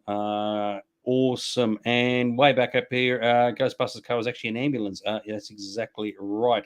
Very, very cool. Anyway, so we're talking about the Mad Max cars, and you are right. And one of the things that made the movie unbelievably cool was the vehicles within it.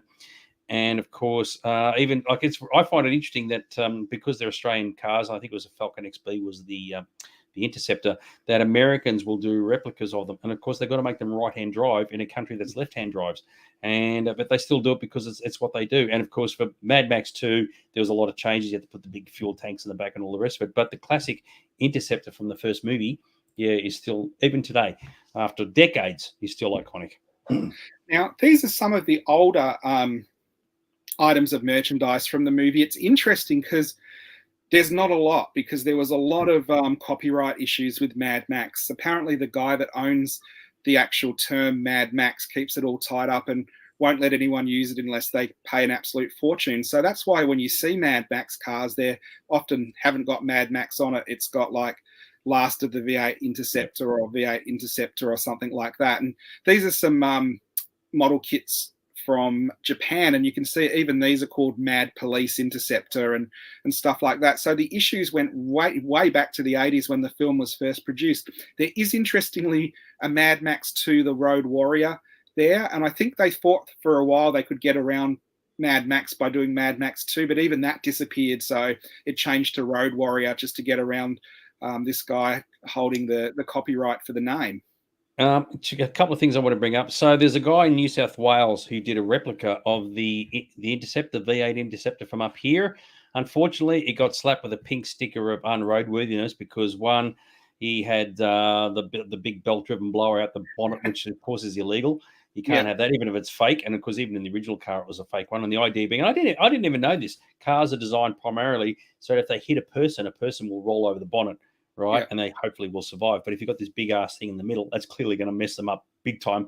And of course, the exhaust pipes come out the side, which is not legal either. So they did say it was like a bit of a spoil sports scenario up in Sydney with this car, but it's the way it goes. And I actually once knew a dude.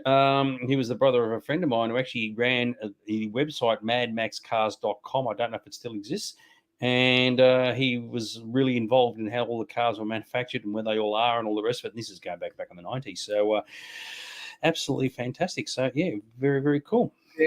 There are a lot of local car clubs that have replicas of the cars to the point where they're as accurate as they can be. I've met people who have got some of the cars that were used in the movie, and they've restored them to the sort of original look that they were from the movie. Here are some of the ones that are available now. They are actually a really big seller still. It's another one of those franchises. Not a lot of people come in and say, have you got any Mad Max stuff? But you put it out on display and people go, oh, Mad Max stuff. And it still sells. It's got one of those sort of holds on people's childhood where they grew up with these amazing movies, and then as an adult they see the cars and they have the appeal still.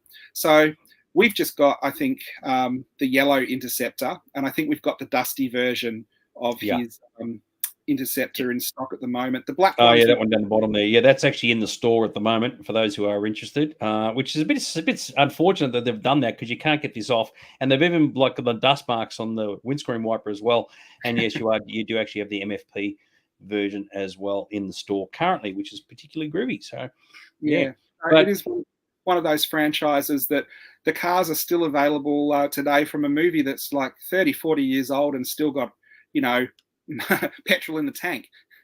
Ironically, the precious juice. Ironically, if you're thinking, how successful and how popular were those cars? If the movie was made in the 70s, the first movie, and they're just driving normal sedans, right? It just would have gone nowhere. So it's amazing how the car Mm. can define the film, which is particularly groovy. Watch out. And oh, here we go. Oh, sorry, I'm just going to deviate. Sorry. Yeah. Joe's made a point. The Cars that Ate Paris as a Yeah. classic Aussie car movie. For those who are wondering, it's not Paris in France. It's Paris as in like a country town out in the outback. So Yeah. that's what you call a bit of false advertising. What do you reckon, eh? Yeah. I was going to say, if Toe Cutter was in a larder, it wouldn't have been the movie it was. A little Nicky, 2-cylinder Nicky. I tell you what, I love it. Hang on, it's actually mentioned up here. I am the Knight Rider. Yeah, in a larder, or a little Toyota Echo or something. Oh, that's hysterical, isn't it? All right. So now one of the things about iconic movies and having cars in them is that sometimes you can bring a brand back and you go, oh, I didn't even know this brand even existed. Right now, I'm talking about what happened in Australia because we never even saw these. These things were manufactured overseas and they obviously were for sale in the US. We didn't even know that. We never saw them, right? And by the time the movie came out, the car company had already gone bust. But all of a sudden, the car became like, oh my God, that is absolutely spectacular. Where is that? But of course, it was done too late. And of course, we've got can't say no, the old DeLorean from Back to the Future. Yeah, even when Back to the Future came out in America, DeLoreans had already come and gone.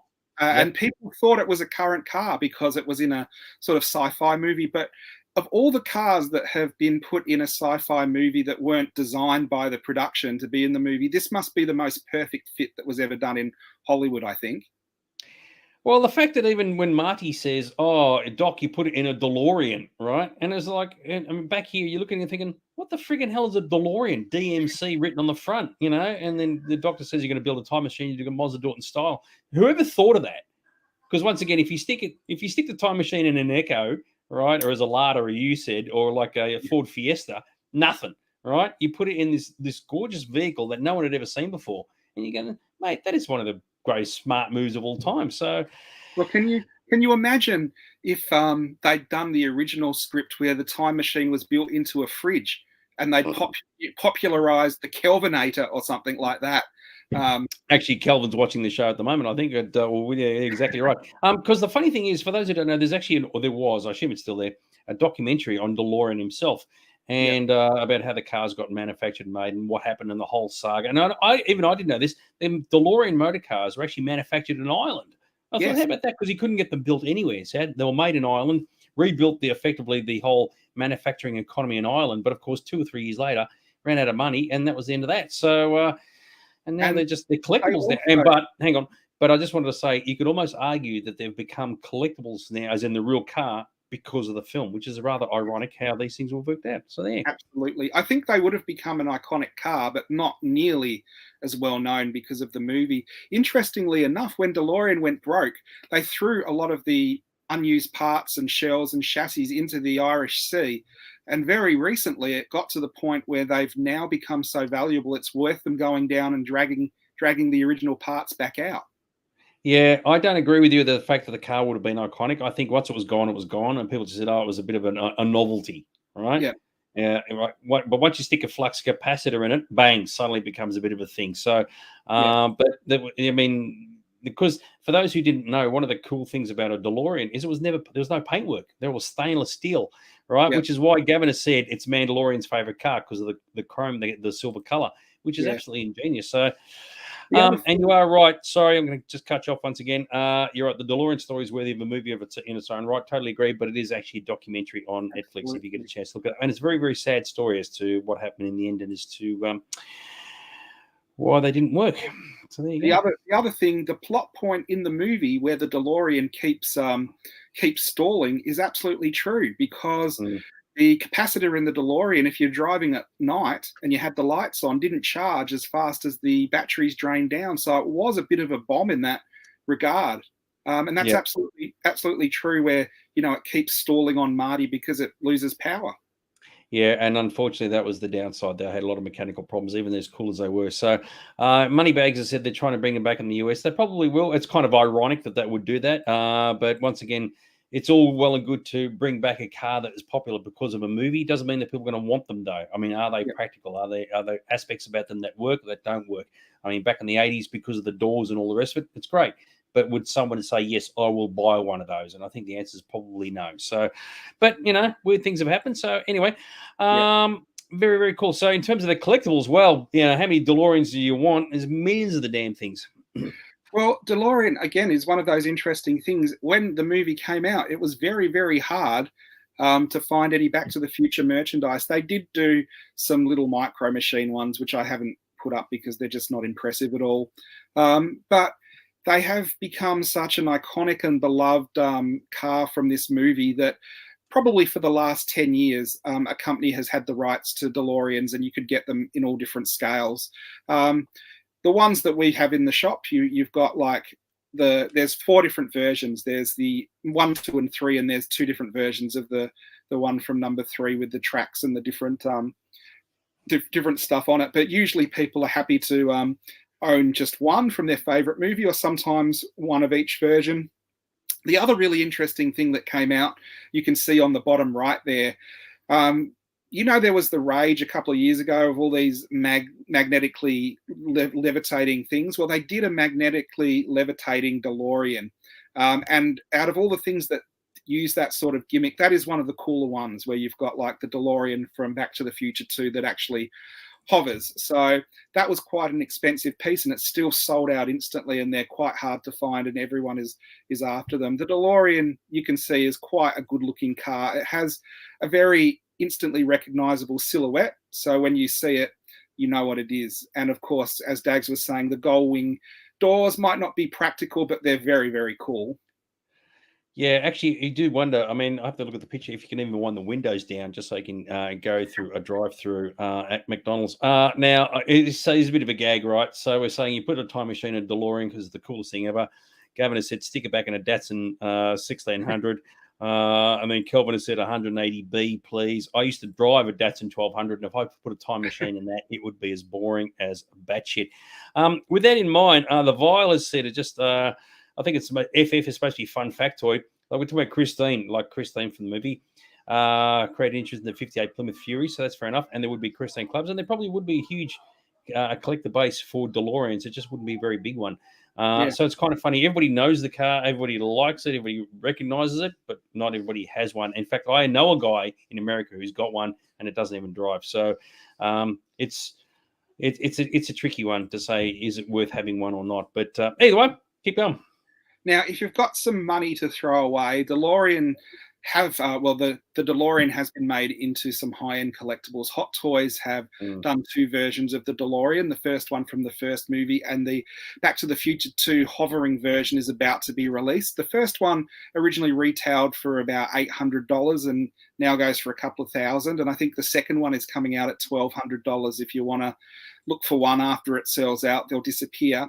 One of the things that I think is the biggest ripoff, though, and I think we've talked about Peace magazines before, down the bottom you can see they did this magazine series of you buy a magazine once a week and you slowly get all the parts to put a DeLorean together. Dags, do you want to hazard a guess if you put it together magazine week at a week, how much you pay for one?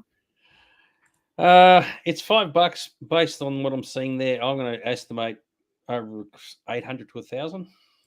Well, interestingly, it's $5. It was $5 for the first issue. Then they jacked it up by issue 3 to $19. So it's actually $3,500 to build a DeLorean that way. It's smaller than the Hot Toys one, and it costs you twice as much. So that would be the one you don't want to get. And the horror story for people in Australia that started to collect that, they got halfway through and then Australia cancelled the magazine. And so they had to order them from the UK, which meant it cost even more to get them. So any of those piecework things, it's always better to let someone else collect it and put it together for you and then buy it for half the price when they decide to sell it. Yeah, unfortunately, that's the problem with those things. Once you miss a magazine or two, you're in up to shit. And they've got you by the short and curlies, and you go, oh, I want to stop, but I've invested all the time. I know they're an absolute trap. And going up to $19 an issue, that's just not right. There was an interesting comment here from Ange, and I do agree with this one. If you converted a DeLorean to an electric vehicle, that might actually bring it back with a bit of interest. And I thought, yeah, that's not a bad idea. And we're talking about what other cars could you use for a time machine. Gavin said a Go-Go Mobile. Oh, that would be absolutely friggin' awesome. It's like, and you can imagine Marty going, Doc, It's in a go-go mobile. Why? So G-O-G-G-O. Not the dart. No, not the dart.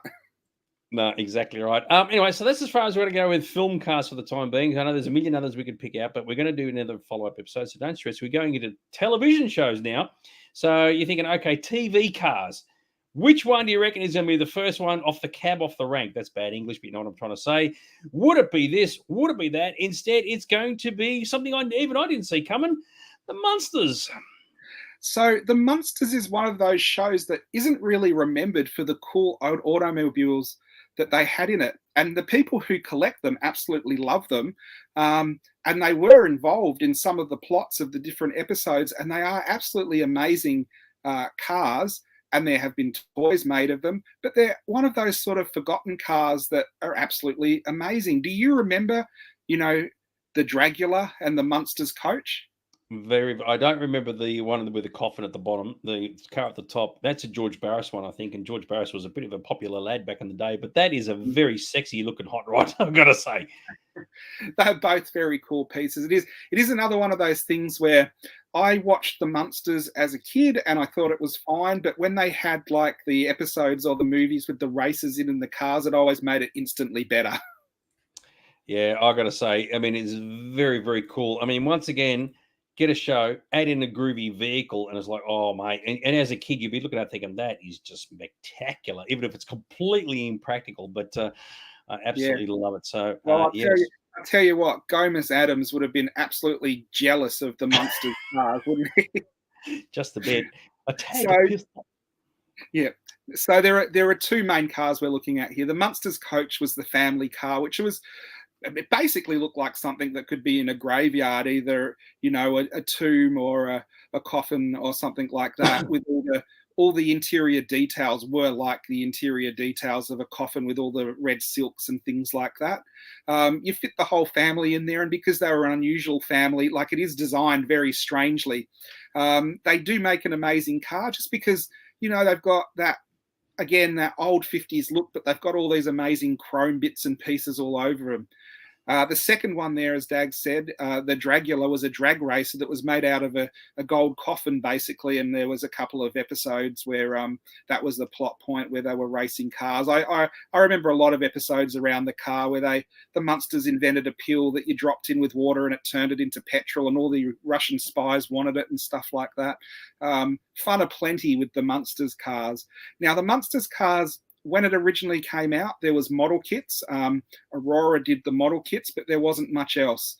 After that, you had some of the other companies who have, I guess, basically dealt in the nostalgia of old cars. Johnny Lightning is one of those companies that, got the licenses to a lot of, not forgotten, but never really produced cars and vehicles, and did really, really well out of it. And then as soon as something becomes popular like that and people are seen spending money, then you get the larger replicas that go for hundreds of dollars. But they're definitely amazing cars. And if you see them in person, they are impressive too. Oh, yeah, that's the thing. You see them in person, you go, oh, mate, that is magnificent. And that's when you know you've got people hooked. Can't imagine what it was like when they first roll them out on the set of the show for the first time, and the camera operators and the directors will go, right, we've got to do something with this. So now this one is an absolute classic, and it's just funny because it's not very often you get a real sports car, and it's not it's not a Ferrari from Miami Vice, Jesus Christ, Magnum PI. It's something completely different, and you can go, okay, you've got a real sports car, and then you've just jazzed it up for the show, but it actually worked for the show, and of course that was Automan. It was like, yeah.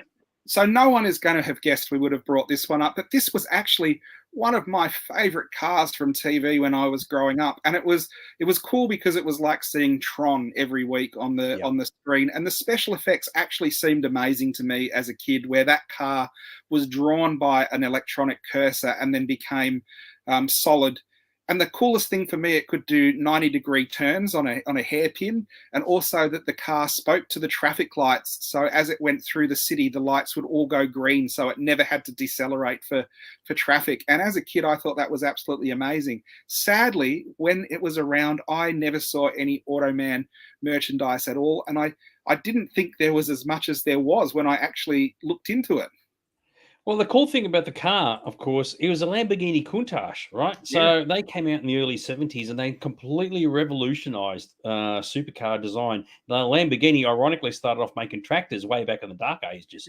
And then they got into supercars and they produced the Countach. Now, you look at the Countach even today, it's like, oh my God, that is just a classic car. So it would have cost them a mother's fortune just to buy one for the show. And then they decked it out with all the bits and pieces. But it's already started off as a supercar. They didn't actually have to design anything, but I've got to give them credit for that because that alone is pretty spectacular. And even today, they still hold a lot of interest with car enthusiasts.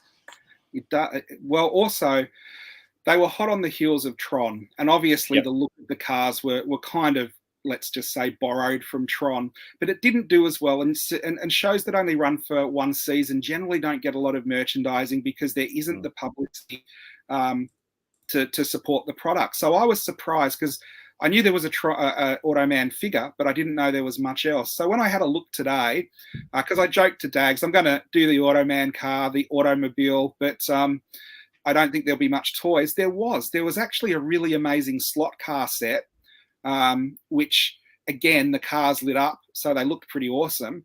There was the smaller, I guess, Matchbox size cars. They weren't by Matchbox, but they did do them. And there was another set that came with the helicopter, which was basically the car could turn into a helicopter because it would de-res into a cursor, and then the cursor could draw a helicopter and also a motorbike.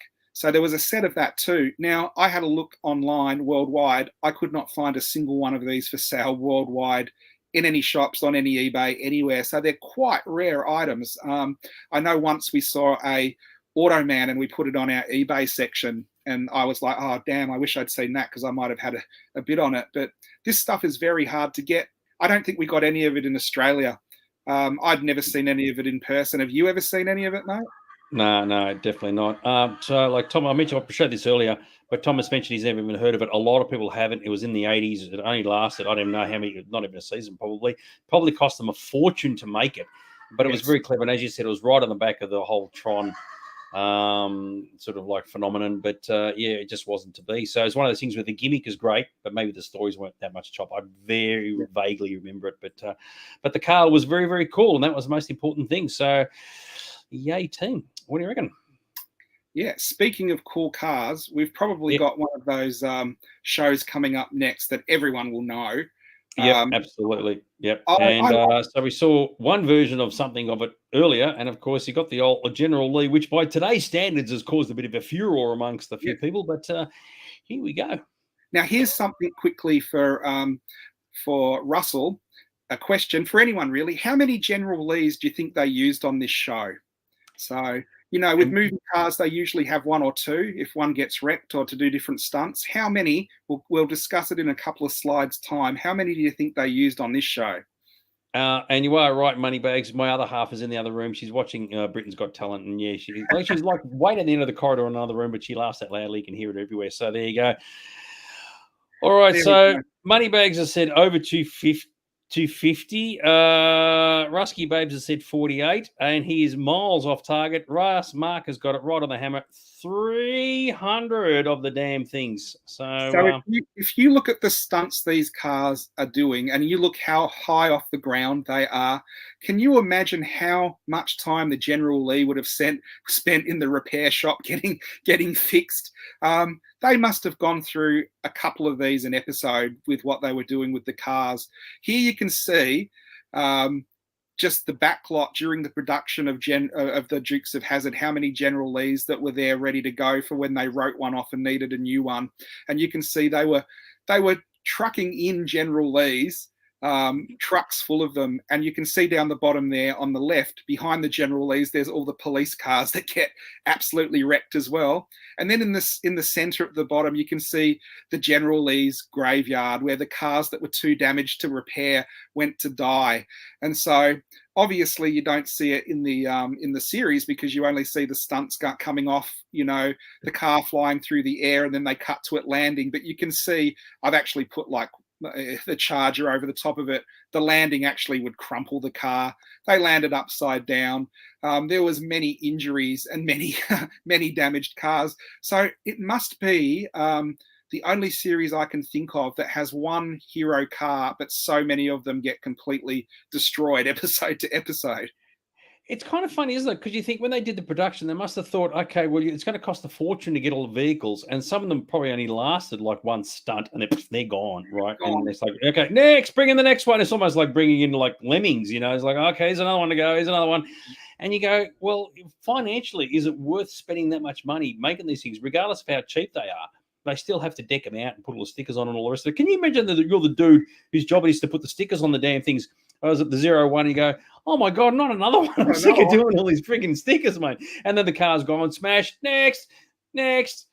Absolutely insane. But clearly they could afford to do it. And you're right, the audience didn't know any different. Although even I knew, when you saw them flying, you go, yeah, that is not going to end well when they land. And I do remember one episode where the thing goes in the air like that. And where it landed, the ground was like that. And they showed it from the back, and it clearly landed like this. And I thought, that's just smashed it to pieces. But not in the very next shot. So driving along. Oh, they build them tough in America. What can I say? Dukes of Hazzard was always that series where there'd always be a ramp somewhere. Yeah. You know, and they'd be, how do we get onto the roof? And then they'd look sideways, and there'd be a tow truck with the backup or something, and the most convenient set of ramps everywhere. I was never hugely into the Dukes of Hazzard, but I do remember the best things in it for me were when the cars were flying through the air and doing amazing stunts and wrecking police vehicles and things like that. Yeah. So you are right, Rusky Babes. I mean, they obviously have a lot of them. They're all bombs, but someone still has to physically do them up, and they've still got to look okay on camera and pass off as the real thing. So someone still has to do that, right? And they've still got to physically bring them in, as you saw in the car, transporters, and store them somewhere. So there's still a bit of money involved no matter what, but clearly they found a way of getting around that problem, which is the most important thing. And I agree with you, Mark. See, I love the Dukes of Hazzard because of the cars and the General Lee. I was a huge fan of that. And as a kid, I would never have thought that there were thousands of the damn things. I thought it was just the one. So, yes, very, very cool. And yes, you're right, Glennis. They were filming the next day with wet paint. I can imagine that too. They said, we just need one to jump off the thing. It doesn't really matter what happens to it. And they wouldn't have cared. So, Yeah. As a car lover, you'll be thinking, oh, my God, you're killing me, dude. But, that's show business for you. So there you go. Very cool. Yeah. Now, I think in Australia we missed a lot of it because it was such an American show, but the Dukes of Hazzard had a lot of merchandise, and a lot of the merchandise was based on the General Lee. And as Dags was saying earlier, a lot of it is now sort of frowned upon for being racist, and they've had to sort of modify the General Lee, and a lot of companies have stopped producing it because of the Confederate flag that's on the top of it. Now, in Australia, I don't think that's too much of an issue for us because we just don't have that history. But in America, it is obviously a big deal because the cars have been pulled off the shelves. So it is interesting looking back at how much that imagery played into the merchandising of kids' toys. Just about everything on them is plastered in the Confederate flag and is really marketed that way. You can see here's some of the earlier merchandise. Sorry. So you can tell that's from the earlier time in the show because obviously it's more for kids to play with, and you've got some of the. There's a good comment here from Joe, and I'd forgotten about this actually. He liked the fact you got into the car through the windows, right? Now that is not easy at the best of times, and it's a two-seater, and they actually had people in the back seat as well. So you're thinking, imagine if the what do you call it, the rehearsals required to say, okay, we need someone in the back seat while the two guys jump in the front seat. And of course, the idea was, because I remember asking my parents, oh, why can't they get through the doors? Oh, the doors are welded shut. Why? Because when it jumps, it lands, the doors won't fly open. Makes sense. But it's really impractical. Cars aren't designed to have people jump in through the windows. But yeah. And welding the doors shut is kind of like turning it into a death trap as well, isn't it? If you're inside and you're in an accident, you don't want the doors welded shut. But, it rolls on its roof and is like, that's not going to end well at all. Yeah, totally agree with you. And it is. The Dukes of Hazzard was a very well merchandised show. You can see from the picture in the top middle there, you could get even back in the day, you could get a General Lee at just about any scale, from quite large ones to matchbox scale. And what I was saying earlier, you could get just about any car that appeared on the show. So all of the secondary characters, the police cars, Boss Hogg, Daisy's car, just about anything. What I did find interesting, that top left picture, you've actually got a walkie-talkie, and that isn't a car in there. That's a walkie-talkie in the shape of a General Lee. So they really did merchandise the General Lee on just anything they really could. It was a popular car. And do you see on the top right, there's two versions of the same car, and this is where the controversy came in. On the top one, you can see that there is the flag on the top. Underneath, the flag is still there, but they put a piece of orange card over the top. So a collector who wants the flag there can pull the card off and still have it. But even though they did that, the car was eventually banned. Yeah, it's funny, isn't it? Because the car is more popular than the characters, which is really how backwards it is. I mean, you really want the characters to be the forefront, not the thing they're driving around in. But I mean, unfortunately, the car just was such a hit that whenever you saw it on screen, you go, man, that's absolutely fantastic. So, but yes, the whole if you're a collector of the General Lee, you probably have to buy multiple versions with the flag, without the flag, because you've got to have the variants and all the rest of it. But regardless of that, the show, it was in the. I can't imagine anybody saying, "Oh, let's go and digitally remove the flag from all the cars and all the episodes." People just going to have to sort of deal with it, I guess. But anyway, there you go. Yeah. Who would have thunk it at the time? So yes, if they did the Australian version, it'd have to have the Eureka Stockade flag on it, and they'd probably call it the Governor Bligh. Who knows? So there you go. All right. So earlier on, we showed you the Munsters and the good old George Barris offerings as to some of the stuff he got into, but clearly he'll be always remembered for this. Now, this is probably the most iconic movie car ever created. I don't think I'd be too far off on saying that. The 1966 Batmobile. Now, I think you've actually seen this, haven't you, Dags? I can't remember. I've seen a few of them, but some of them are replicas. You can buy outstandingly good replicas too now, real ones. I can't remember, but yes, is probably the answer. Yes. Yeah. So this is from the original Batman TV series. The Batman TV series had quite a high production budget because they planned a movie at the end of the first series, and they used the budget from the movie to make the sets early. So the TV series looked a damn lot better than it should have actually looked on a TV budget. And a lot of the money went into creating the original Batmobile. Ironically, the Batmobile always had to be filmed in slow cranked and then sped up, because all the extra bits they put on it to make it look like it went fast actually slowed it down because it was so heavy.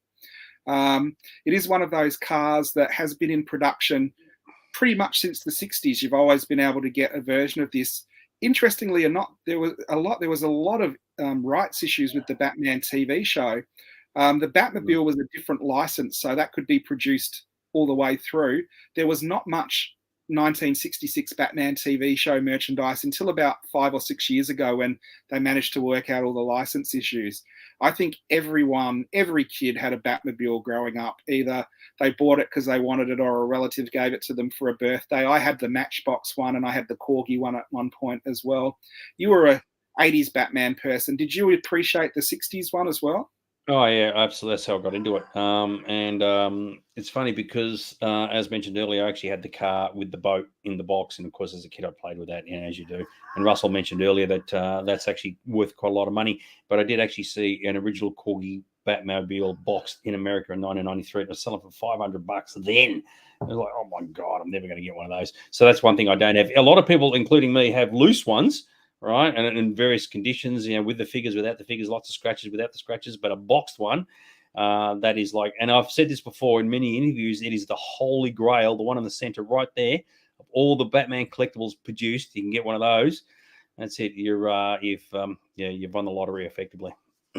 Yeah, and as Russell said earlier, the even harder one to get is the one on the top right that had the trailer with the Batboat, and they did produce the Batcopter as well. Yeah, I had that. Yeah.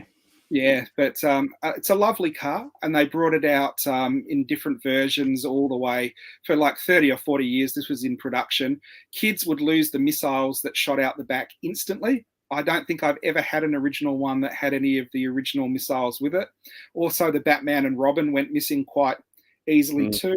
The windshields broke really easily, and the wheels even have got so old that they sort of disintegrate now, so you can buy replacement wheels for them. But it is one of those iconic movie toys, and like Dag said, if you want a good version of this, you're going to be prepared to pay for it. I could never work out why you had the slashing thing at the front. I never figured that out. I was like, what the hell? What's that meant to do? So, yeah, I never got that. So, I don't know. I think it is one of those things that if they can put a prop or a gimmick in and it doesn't cost any more in the production, they just do it because it adds extra playability for kids. I don't think that was ever in any of the episodes, though. yeah, no, I don't recall that at all. But as a vehicle, right, is an absolute head turner. And it's funny, it was made 50 something years ago. Actually, yeah, almost more than 50 years ago, 60 years ago, and it is still just like magic to look at in real life. And so there is actually, if you watch the Blu-ray for the Batman series when they came out, I don't know, 5 or 6 years ago, there's a company in America who do replicas of the cars. They cost $150,000 Australian, I think it is, but they're as bad as Mickey Mouse as you can get. And I don't think any of them are over here. But when you first look at them, you go, well, why wouldn't you want one? So, yeah, I'm hearing you. So even as a toy, and you are right, some of the toys that they've produced, especially in the recent years, like we're seeing here, they look just magic. So, yeah. It is interesting because some of those toys look fantastic and they're from reputable companies, and then some of them look shit and they're from Funko. And you've got like when they do the cutesy, super deformed version, or they've decided to do a gold version with a bright red and orange, blue Batman, you do wonder, why do they bother? But it is one of those classic toys, and I guess if you are a Batman 66 collector, you do tend to buy every single one of them that came out. They did do a Polar Lights kit of this as well, so there was model kits of it, and there's the Matchbox car at the top center there that I think just about half the little boys in Australia when I was growing up had one of those cars. Two things. Has there been a yes or no? Has there been a pop version? I think the answer is no. Is that right? Yes. Cool. Is a no? Yes, they have. Well, they have in different colors as well. Very good. And now I made a point of show. It's good to see John's joined us. As you said, a guy in Perth has built one. There was a guy in Melbourne who built one on a Valiant base, and the idea being he could still register it as an actual car, and he did. Now it's not exactly the same as the Futura, but it's still not a bad facsimile, considering it is legally allowed to be driven around. And the funny thing I found about the car before we move on to the next thing is that you never saw it in the rain. So I don't know what is meant to happen when it's wet, whether something comes over the top and covers the rest of the open bits. So yeah, it's just one of those little design things we won't worry about. What do you reckon? That is an interesting point. I don't know what happens there. And the guy, do you know what? The guy that built one locally, he would do events, but he couldn't do them in the rain because there was no cover for the car. There you go. Bat Umbrella. Absolutely fantastic. Very, very cool. Now, it's right on 10 o'clock and we've got one more car to go, kids. What do you think the last car is? It's a TV show car. What do you think it is? It'll only take us a couple of minutes to get through it. And I've got while you guys are thinking about what it could be, there was a comment made way back here. I don't think I'll even get to find it in time, which is a real pity.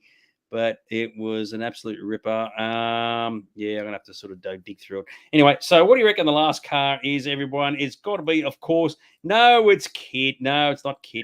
Wait, throw Kit out your ass. You want a real movie or TV show car? Of course, it's got to be Bessie from Docky Who.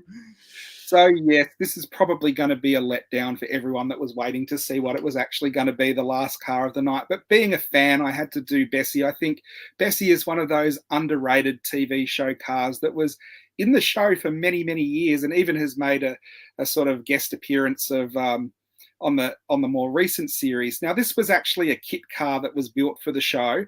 And hang on, I'm going to cut you off. See, this is what Mark wrote earlier. He sat in Bessie from Docky Who.